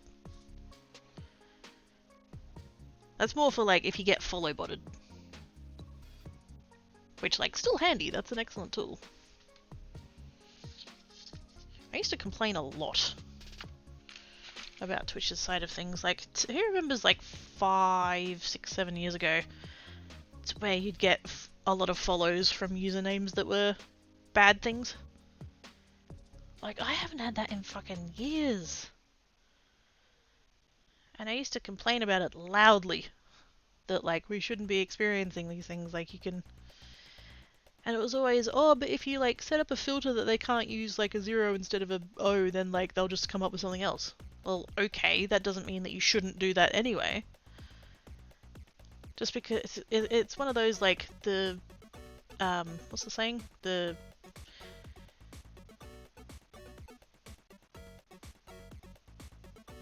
Perfection is not the enemy of good? Or something like that, whatever that saying is. Like, yes, if you've got someone who's making, like, really dodgy usernames, I'm not talking subtle, I'm talking, like, illegal shit. And let's say that they're, like, replacing O's with zeros, and you put in a filter that says you can't do that, and then they're just gonna be all like, oh, I'll just put some other letter in to, like, do that. But at least you've done something. At least you've made it, like, one tiny little bit harder for these dickheads who are doing these kinds of things, right? And now we're at the point where we've got, like, not perfect, but, like, certainly decent tools to deal with all that kind of crap. There is so much less of it now than there was 5 years ago. Like, there's still plenty of shit that I can complain about Twitch for, but they've gotten better at that. I'll give them that.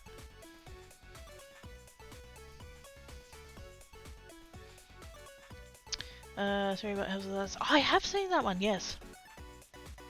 I've thought about it. And then, like, my brain's like, I don't really have to deal with that stuff very often, but, like, that's not how you should think about it, though. It's a preventative measure, not a reactive one.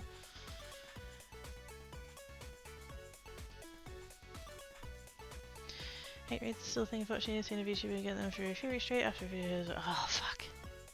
Yeah.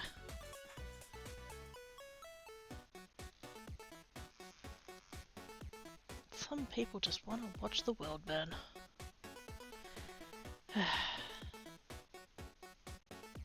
There will always be dickheads. Unfortunately, there will always be dickheads.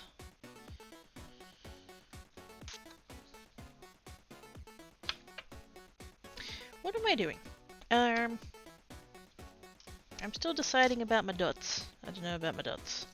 So I'm gonna leave those for the minute. I'm kind of looking at these pens and like, I have stencils there. These pens do have two tips. We've got a dot tip and we've got a fine tip. And the fine tip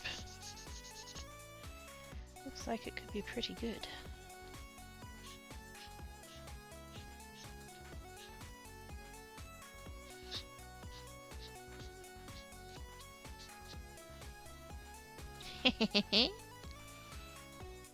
Did I get it right? I got it right! Yay! It's janky as fuck, but you can read it. But like, what if...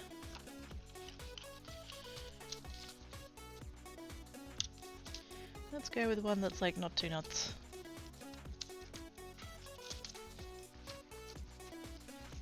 Also, should I leave these on the ring or should I take them off? I don't know. But like, can we use this? This is basically what I was doing with the paint pens the other day, but...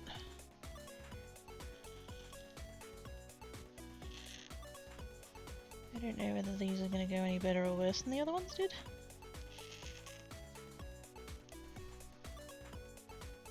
I don't think these ones are paint-based, but I'm not actually sure. It just says metallic ink.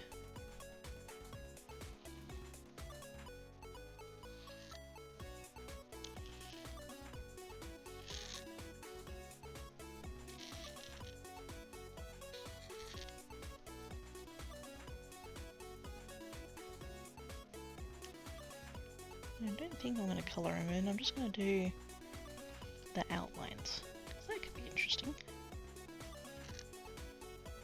Okay, so that's there. I want to move the stencil, but I only have two hands. What colour would go with this? Who cares? It's just a science.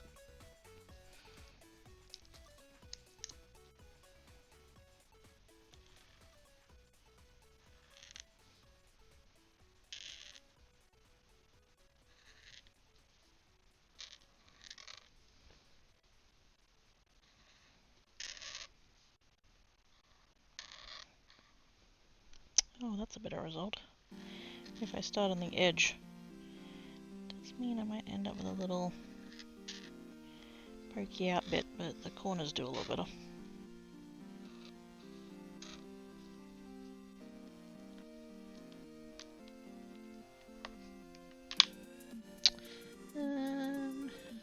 That one. Yeah? Oh no. It's on the floor, but I know where it is.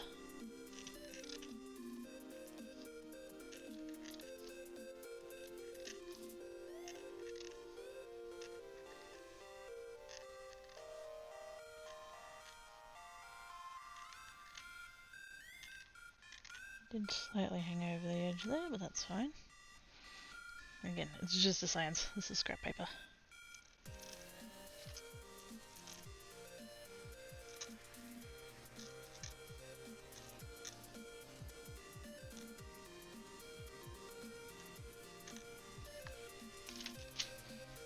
Well, isn't that cute?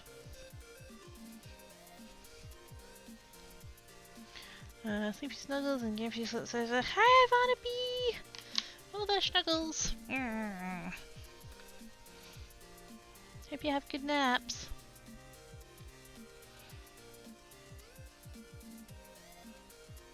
Also, yes, the 90s called and they want their boy band fashion back. Long sleeve shirt and then a t-shirt over the top. I'm classy. But she wasn't an anime girl YouTuber, so the insults came out of the direction. She's a 30s styled rubber hose cartoon styled 3D model VTuber, full black and white, everything as well. I just, some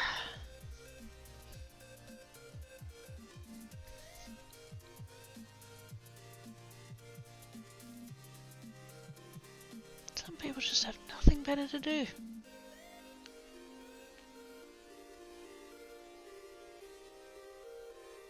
And like, what do these people get out of it? That's what I don't...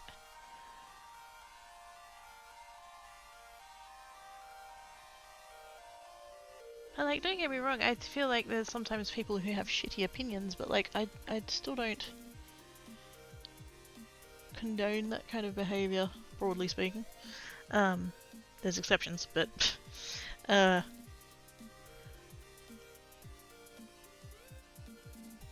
like, you see someone on the internet who expresses an opinion that you don't agree with, and your response is to go to their DMs and be all like, "Oh my god, you're awful, eat shit and die." Like, what do you get out of that? What do you achieve by doing that? Like, do you feel better for sending someone a DM and making them feel worse? Like, is that... I don't get it. I don't know. Are they sitting at their keyboards, like, rubbing their hands together, going, "Oh, I've probably made them feel worse about themselves"? Like, you probably haven't. They probably just blocked you and moved on. Like, what? Why am I trying to understand these things? There is no point to that. That's really cute, though. What happens if I try and colour it in? Hang on. If I use the dot end...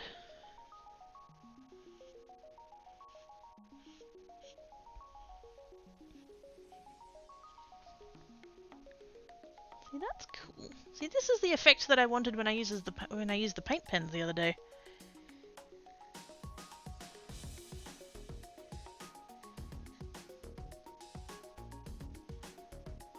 I don't know whether these just have like a different ink or a better ink or something. I don't think these ones are paint pens. I think they're ink with mica in. Maybe that's why they're working better. They're not really as flowy. I think the paint ones can be particularly flowy. And I think that's to do with like trying to get the paint out of the pens. Excuse you! Your tan cat being all chirpy in the kitchen. I gave them dinner when I was on break before, even though it was too early. And he ate it. Now he's being all chirpy again. He's actually been chirpy like pretty much all day. I'm a little bit debating taking him to the vet.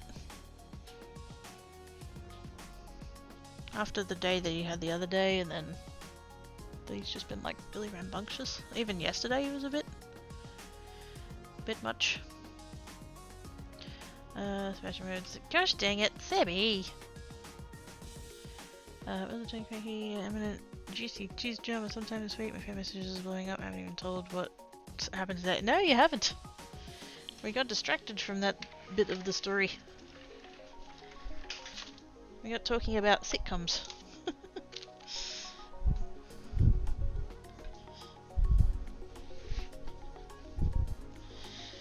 Alright, you. Come here. You were angling for attentions and now you're getting attentions. Whether you like it or not.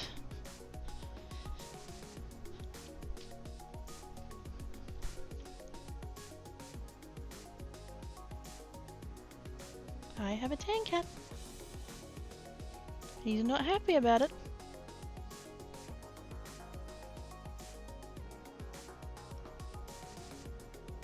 But he was the one chirping and breaking things, so he's brought it on himself.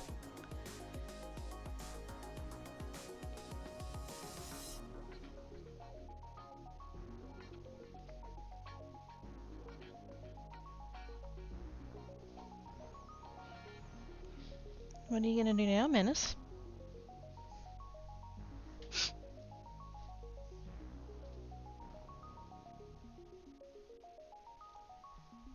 He's mad. He's not purring and his tail's swishing.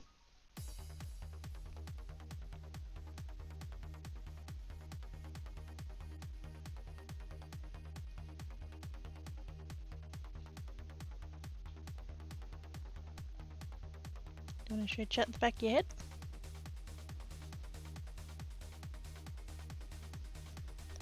There he is. You can have a close-up of his ear.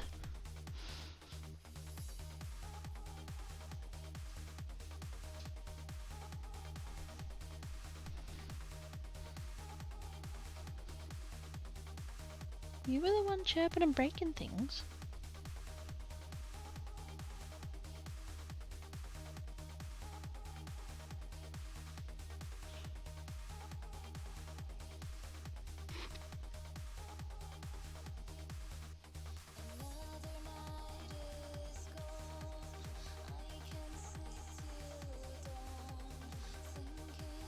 You gonna relax a bit or what?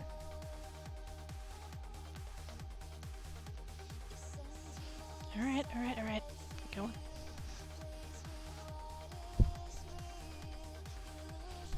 I'm worried he might have a tooth that's gone bad. I'm not entirely sure that he's been eating biscuits.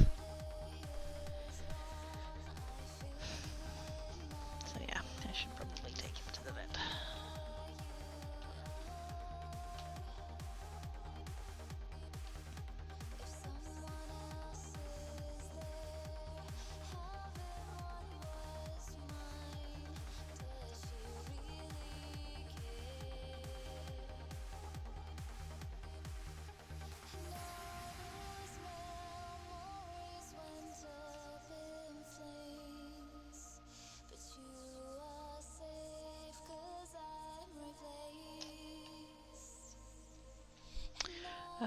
Boss illegally cut my hours. Oh boy. Didn't realize at the time, but Big Man CEO found out, demanding I tell the union rep. I told the union rep. Is this the boss that outed former boss lady?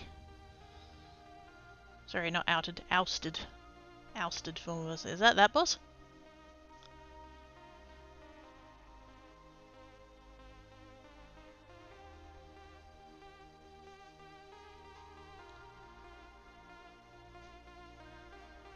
Because between, like, ousting that lady and, like, his plans for, like, all the shift work that nobody's going to want and just all of that, like, it's... I don't think he's going to be working there very long, quite frankly. He's doing about it. Says, I'm sorry, I lied. Tankat's had teeth out a few times now. So he's kind of prone to it. But unfortunately, he doesn't really let me check. If I, like, start to try and have a look at his mouth, he kind of, like, realizes what I'm doing and is like, nope.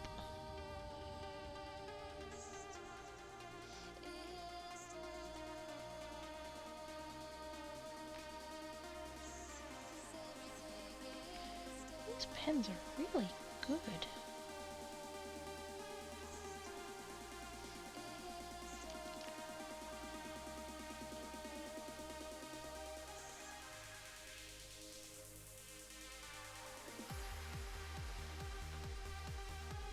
The ones that I did last week with the paint pens where they kept like bleeding under the stencil and everything else, like, this is what I wanted them to do. And I don't know whether those ones are just like... Is it this one that I used? I think so. Yeah. I don't know whether they were just... Oh wait, no, it wasn't that one. No, it was the teal one, wasn't it? Yeah. Whether the consistency of these is different, but like, this is the effect that I was going for. Although I don't know whether any of it is because of the simplicity of the stencil. I don't know if anything with a finer detail would like not work as well. But like, that looks cool. Boss man is not big man's yet. No, separate people.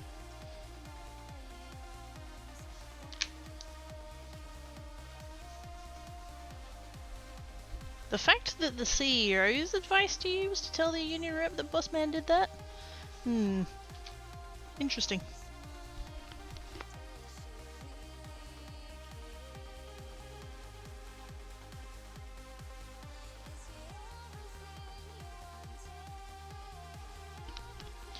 I wonder if that's going to mean any kind of, like, compensation for lost hours. Here's the money that you should have gotten for the hours that you should have worked that the boss man did an illegal thing about. Like, wouldn't that be good? Yay, bonus for Travis.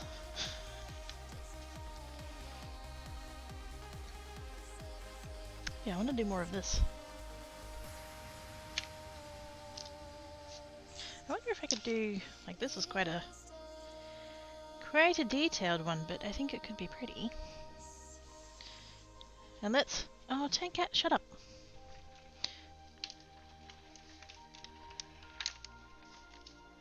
Seriously, the chirping, calm down.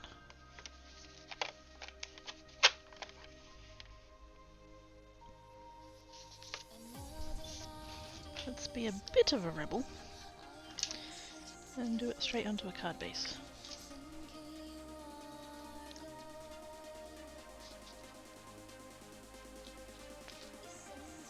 Do I center it or do I offset it?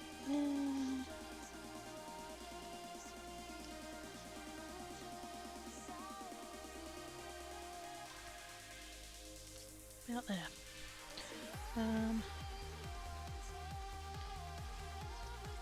I should have taped the card base down as well, but oh well.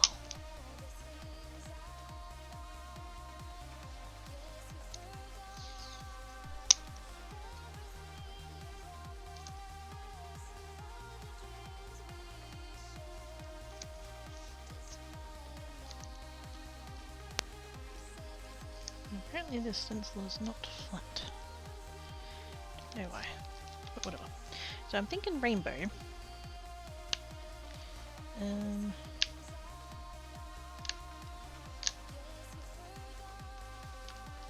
Light green, dark green, teal, light blue. Wait, is there not a dark blue? Oh, it's not. Don't know whether I'll use the white, silver and black, but they are there as an option if we need them.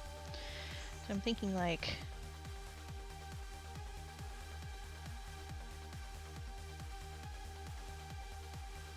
One, two, three, four. How many colours have I got? 8. 9? 9. I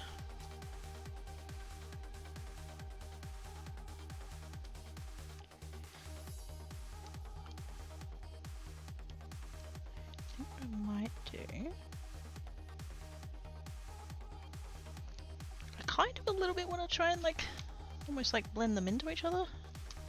Well, not blend, but like kind of gradient them. Let's see what happens.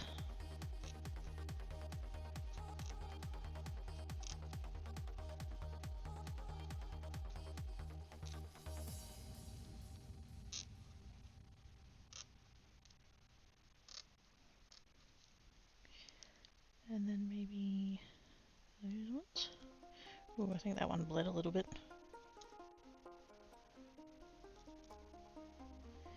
I think there's a little bit under the stencil there.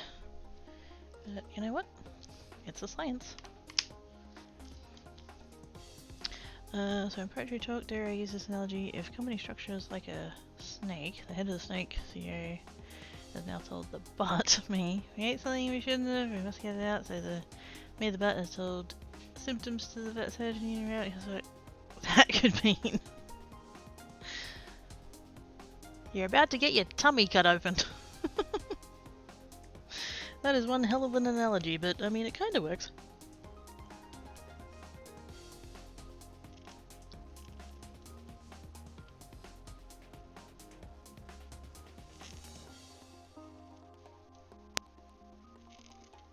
Put it this way, I would not be surprised if you were to suddenly send us a message being like, oh hey, Boss Man doesn't work anymore. Really? You don't say.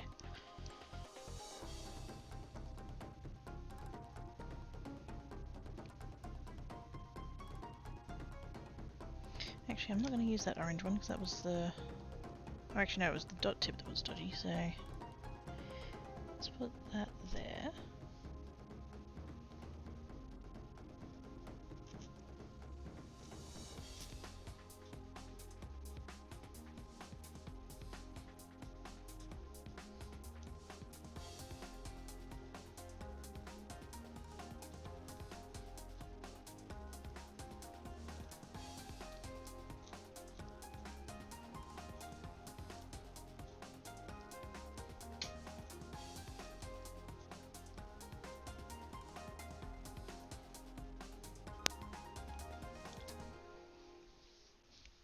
So let's see if the orange one does alright on the even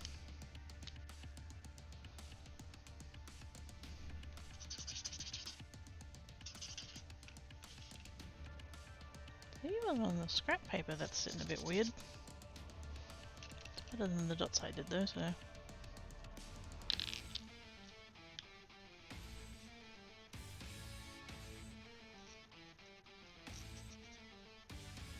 have no idea whether or not this is gonna look any good once it's finished, but it's fiery science.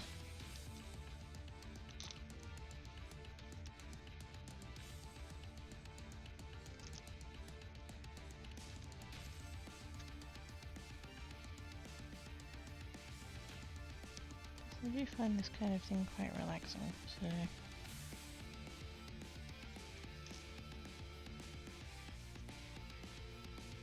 it's like colouring in but without all of that staying inside the lines nonsense.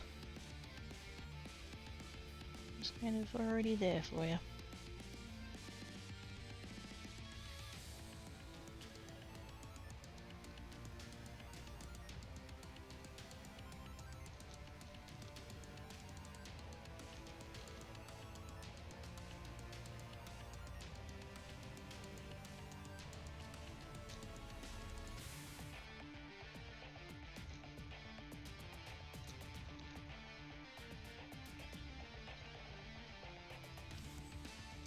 I do wish the colours were a little bit brighter though. Like the base colour of the ink, like this is very dark. Could just be that the mica is making it look a bit grayer, but the actual pigment itself could be a brighter colour.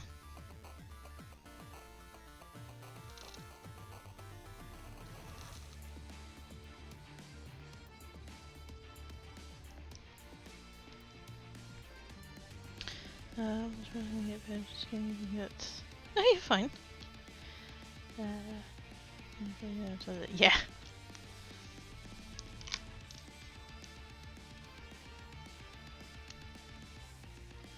Curious to see what the union rep's gonna do from here.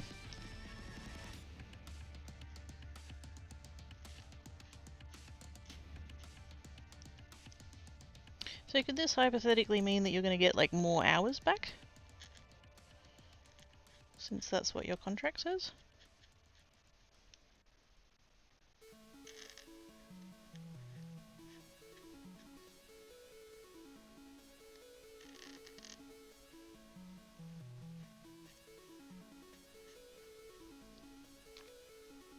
I'm so fucking glad you found your contract again, Jesus Christ.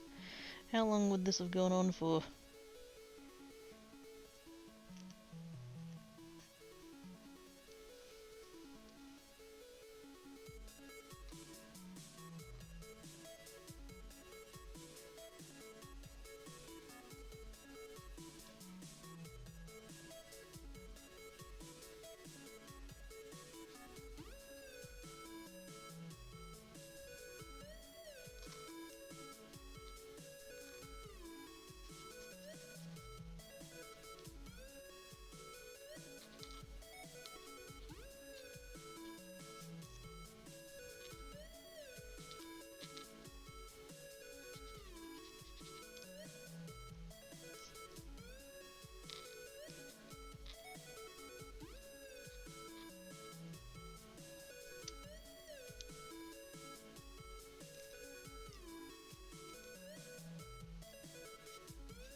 This is looking really cool. Hey man! How you doing? Yeah, some people, how goes it? Man, that's pretty. I'm really liking it. These pens are good. Hashtag Team Mango. I have several of their sorry, paint markers. I say several. I have two. I have 2 packets of their paint markers. These ones and these ones. And the effect that I'm getting here is the fact that I tried to get the effect that I tried to get out of these. But they just like, I think because they're it's quite a large nib. I think they're 3 mils. Yeah, each marker has a 3mm bullet nib. They just like, it was too much paint. Whereas these ones, they've got a 1mm fine tip on them. So there's enough flow of ink to get the ink down, but not so much that it's flooding the stencil out. So I'm kind of hoping that, like, there might be a little, I mean, it's probably going to be a little bit of bleed, but I'm hoping that, like, mostly it's staying in the lines. We'll see. Fingers crossed. But anyways, how you doing?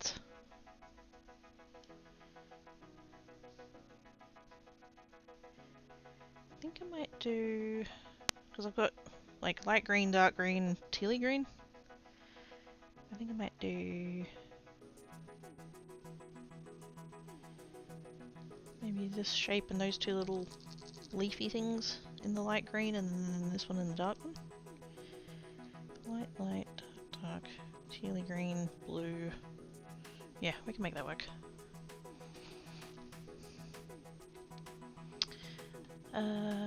So yeah, all this week my hours are halved. Just because my plan is to force the casuals to do the work instead of you. So you put me out of pocket for my words.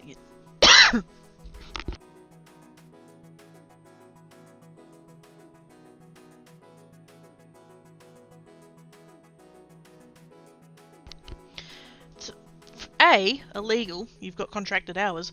B, what the fuck has you working got anything to do with forcing the casuals to do work?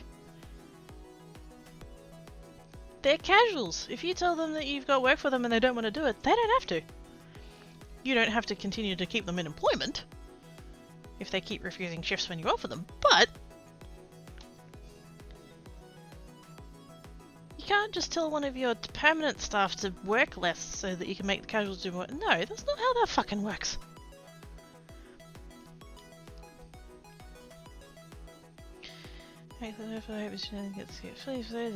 Hopefully. Yeah, we were just talking about it. Juicy drama coming this week? Yep. I hope he gets sacked. Quite honestly.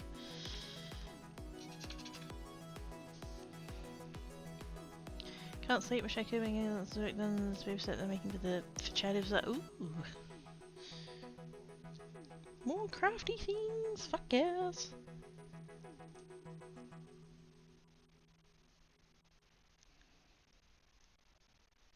It's such a nice thing that you make all of these things for the charity stuff, Vane.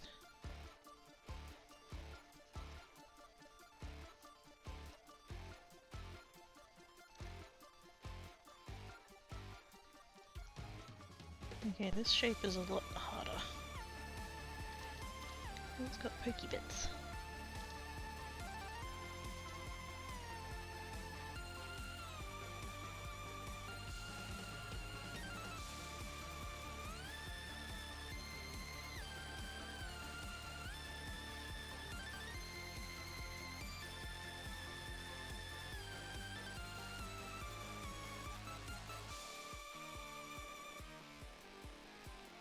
This bit might not come out as good as the rest of it has so far, because those little... they're just like little half circles. But changing to the direction of the pen is not great.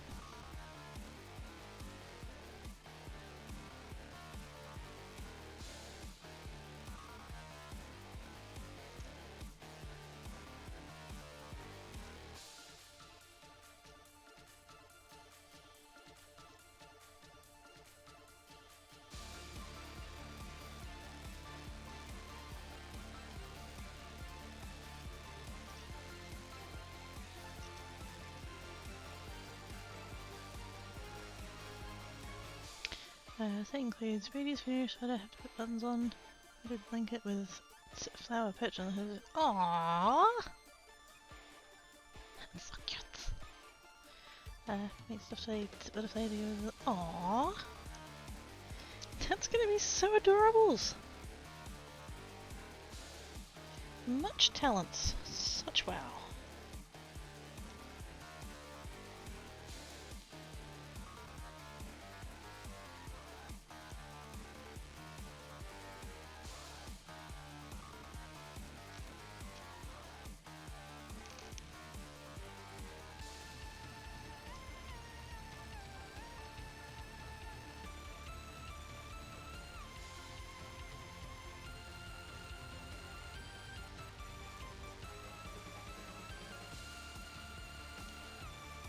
This is taking longer than I hoped it was going to, but I really feel like it's going to look good.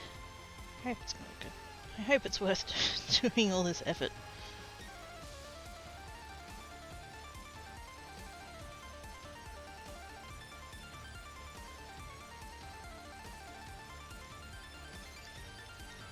Oops. Just got the little leafy bits.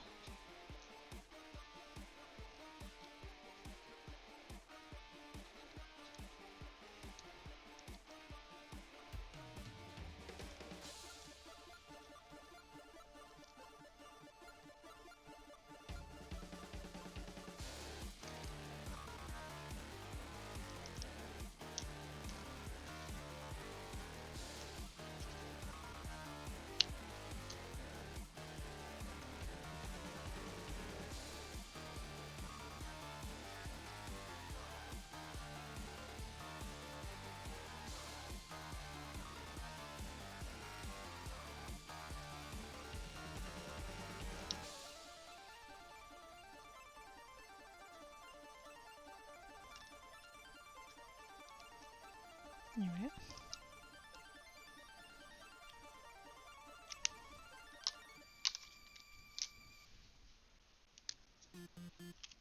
And then I think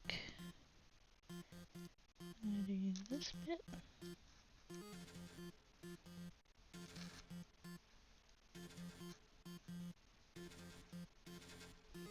And then that little dot there. But then I've still got the tealy blue, the blue and the purple. So if I do teal, blue, purple, I could do teal, blue there maybe? I don't know. I haven't really left myself enough room for enough purple, but we'll see.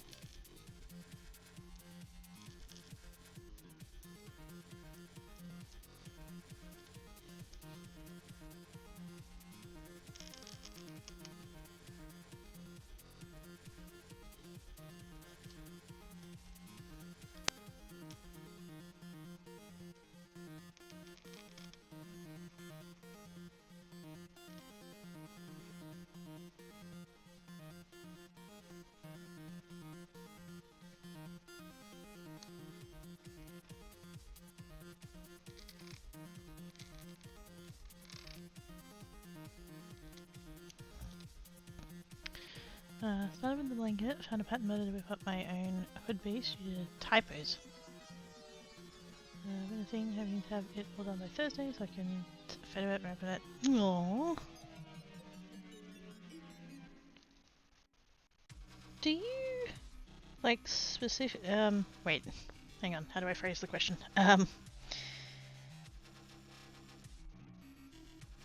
Is it okay, like,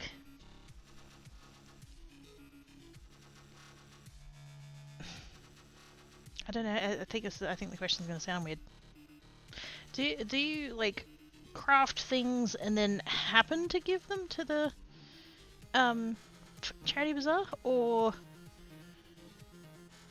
do you specifically make things for the charity? No, that's not quite the. Would you make things regardless of whether or not you had the charity bazaar to give them to? Is that a convenient place to send things so that you don't end up drowning in your own projects? Is any of that question making sense? Because I feel like it's not.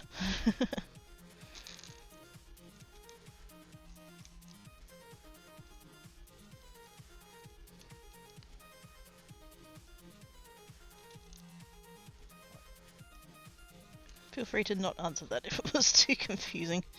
It made more sense in my head, as things often do. There we go.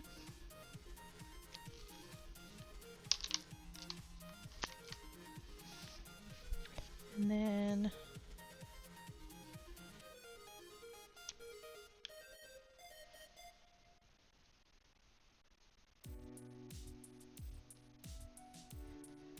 if I do this shape...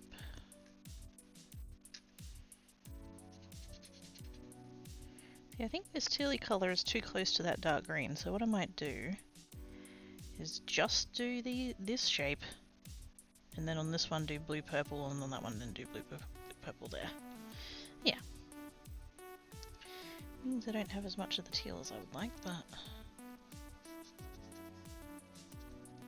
feel like that spacing is better. It is darker than that green, I could do both.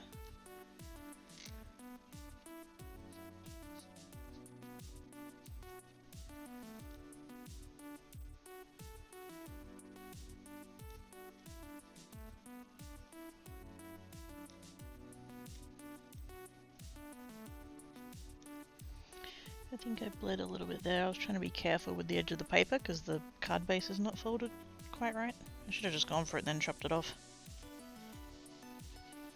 Oh, we'll see.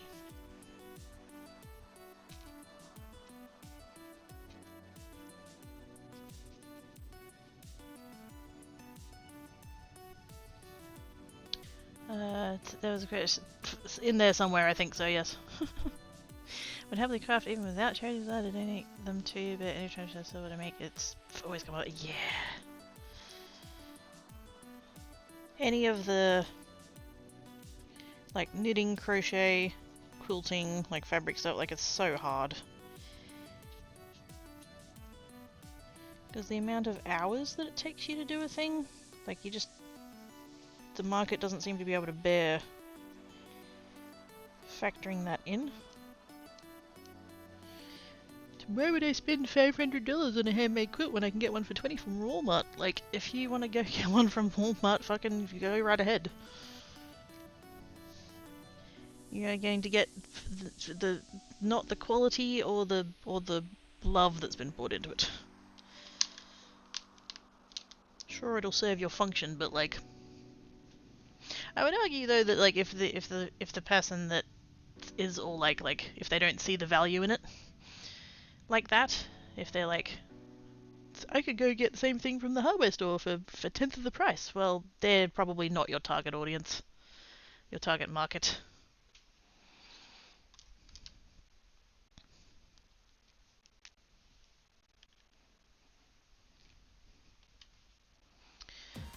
Finally get this inside. Heck yeah!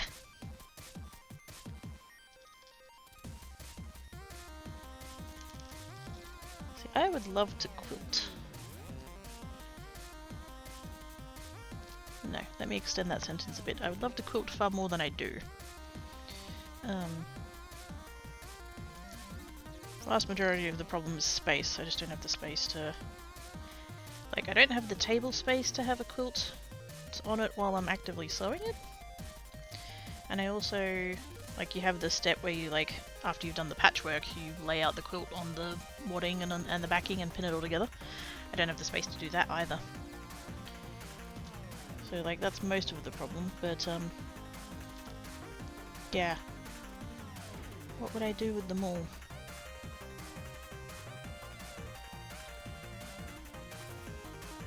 Because same thing, it's just like, you could try and sell it, but thing that took you, you know, however many hours, like depends on the intricacy of the design, but you know, there are quilts that take hundreds of hours. I wouldn't be making anything that complex, but you know, point stands.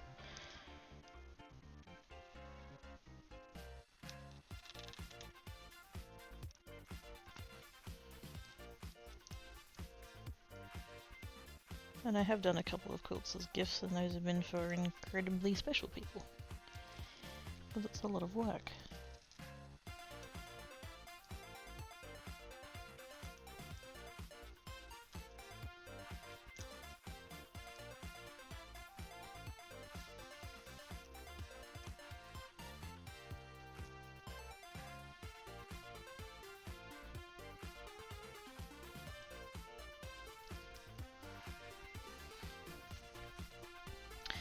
Compact surface. Oh shit, yeah! I would, but I absolutely do not have the patience. But yeah, that's absolutely, yeah. And it's beautiful.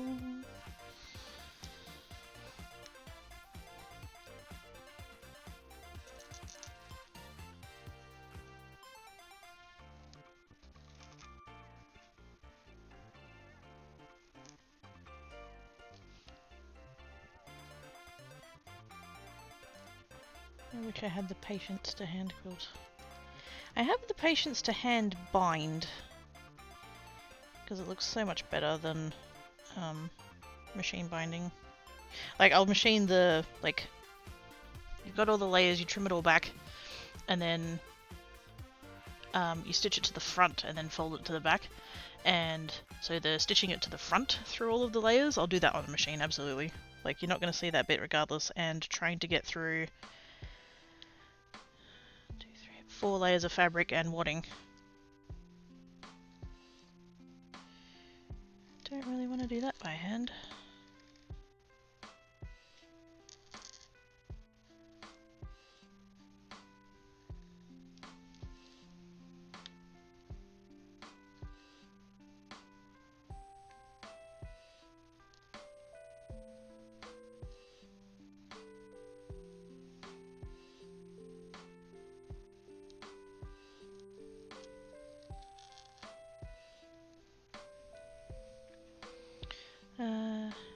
It'd be a huge project either. Quarter bags and pot holders are quite popular chairs. That's true. I don't know what it is about my brain and just like, well, if I'm not making a queen size quilt, what's the point? Like, there are smaller projects.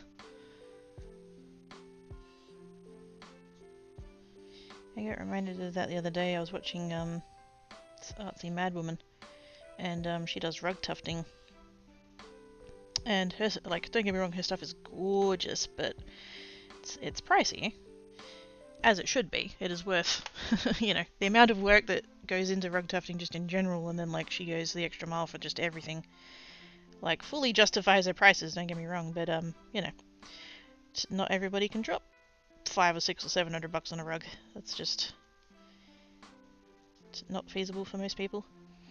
But she has just recently made a couple of, I think she's been calling them keyboard rugs. They're basically like wrist mats. So, like, to put in front of the keyboard. And, like, yeah. That would be cool. And so I just, yeah, same kind of thing. My brain is going, like, I don't have to go for the huge projects. I can do smaller shit. And then, like, to come at it from the opposite direction. Like, I would love to do this kind of shit, but bigger. I was thinking the other day of, because I've got all those gel prints that I did on the tissue paper. They're still sitting over there. And I was like, wouldn't that be cool if I could just get like a big piece of wood and just kind of like decoupage them all over it? That would look fun. I think. In my head it looks fun.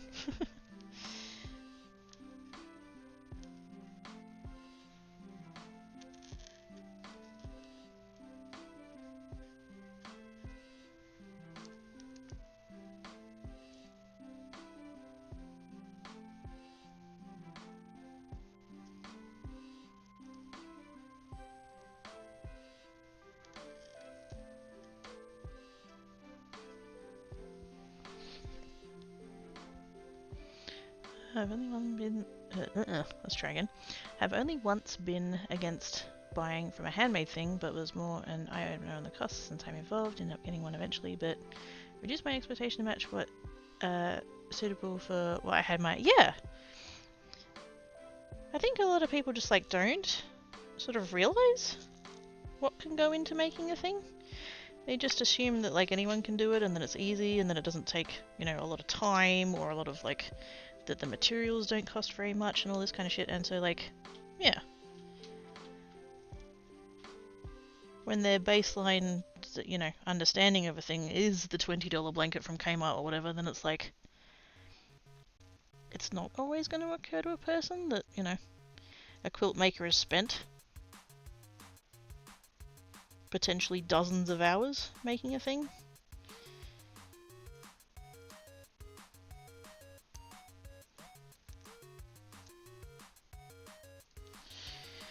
Please look good when I pull this stencil off.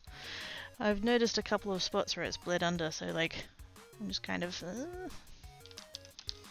Please look good, please look good, please look good. I mean... There were a few spots where it bled. Particularly on those two little weird shapes, with the little like these little pokey bits. But like, overall, that's not terrible.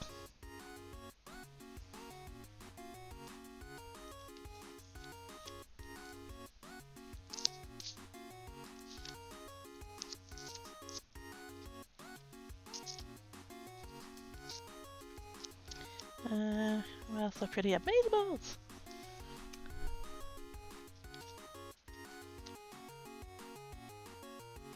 Yeah, just a few little, like...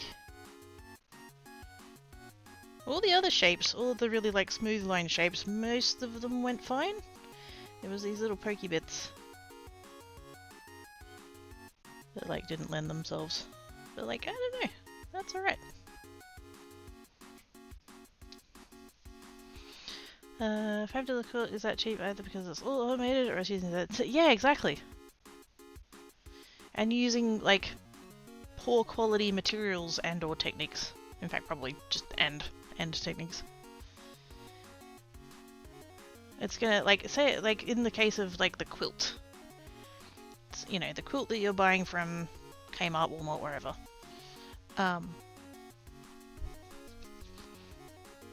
Like, it's probably mostly, if not entirely, synthetics. There wouldn't be a whole lot of natural fibers in it. If there is any actual quilting done on it, it's going to be like machine done. Not that the home, you know, the handmade person might not use a machine, but yeah, chances are the stitching quality is probably not going to be very good. The thread quality is not going to be very good. The fabric quality is not going to be very good. The wadding quality is not going to be very good. And so chances are it's not going to stand up to use. It's not going to stand up to washing. It's just, you know, the stitching's going to start coming apart. It's going to, yeah.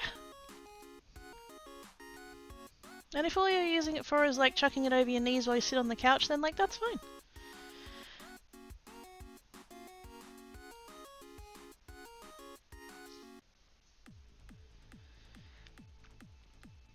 Just don't expect, you know, handmade quality for mass-produced prices. Doesn't work that way. And from a custom because you can't tell from the back of it, use whether it gets, it is not likely to notice. True. Well, the idea of a galloping goose is, what the fuck? Was a cake maker and custom made cakes and asked about one for a birthday, enough for 8 peeps, was quoted around $300 and then reconsidered, got a smaller one for about 80. See, that's, yeah, that's perfectly fine.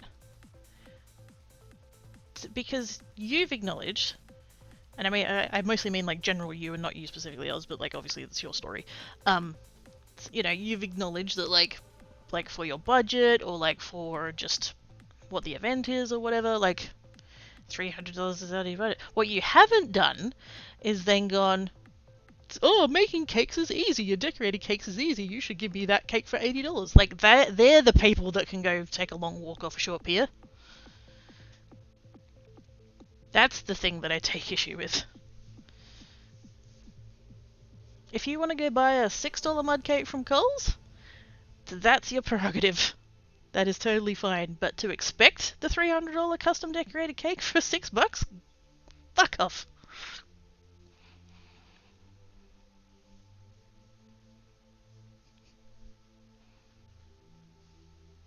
Isn't there a subreddit for like really terribly decorated cakes? We should just send all of those people to that subreddit and be like, when they're all up in the cake decorator's face going, I could make that myself, why are you charging so much? Like, here, okay then, here you go. Have fun. That's actually, they're the people who shit me the most, I think. Oh, I could do it myself for cheaper than that. Well, fucking go on then. You're trying to neg your way into a discount? Because that's not how that works.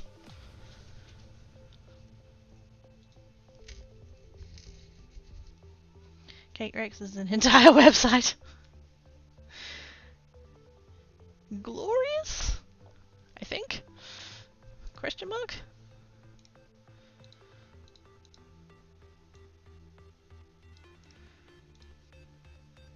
Now, I am going to raid Salmon, because I'm going to end up over there anyway, because I'm curious about the game he's playing, so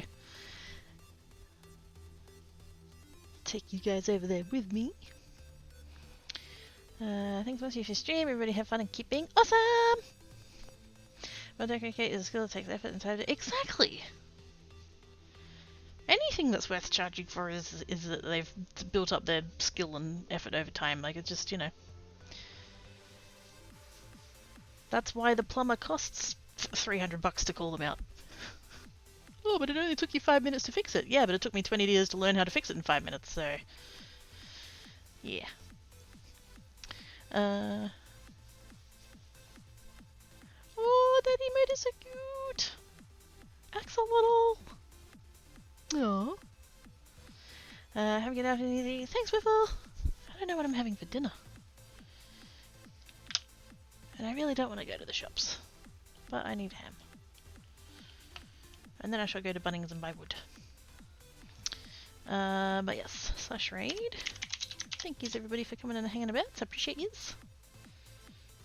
Tangcat! Stop chirping! You'd think he was dying of the starves the way he carries on.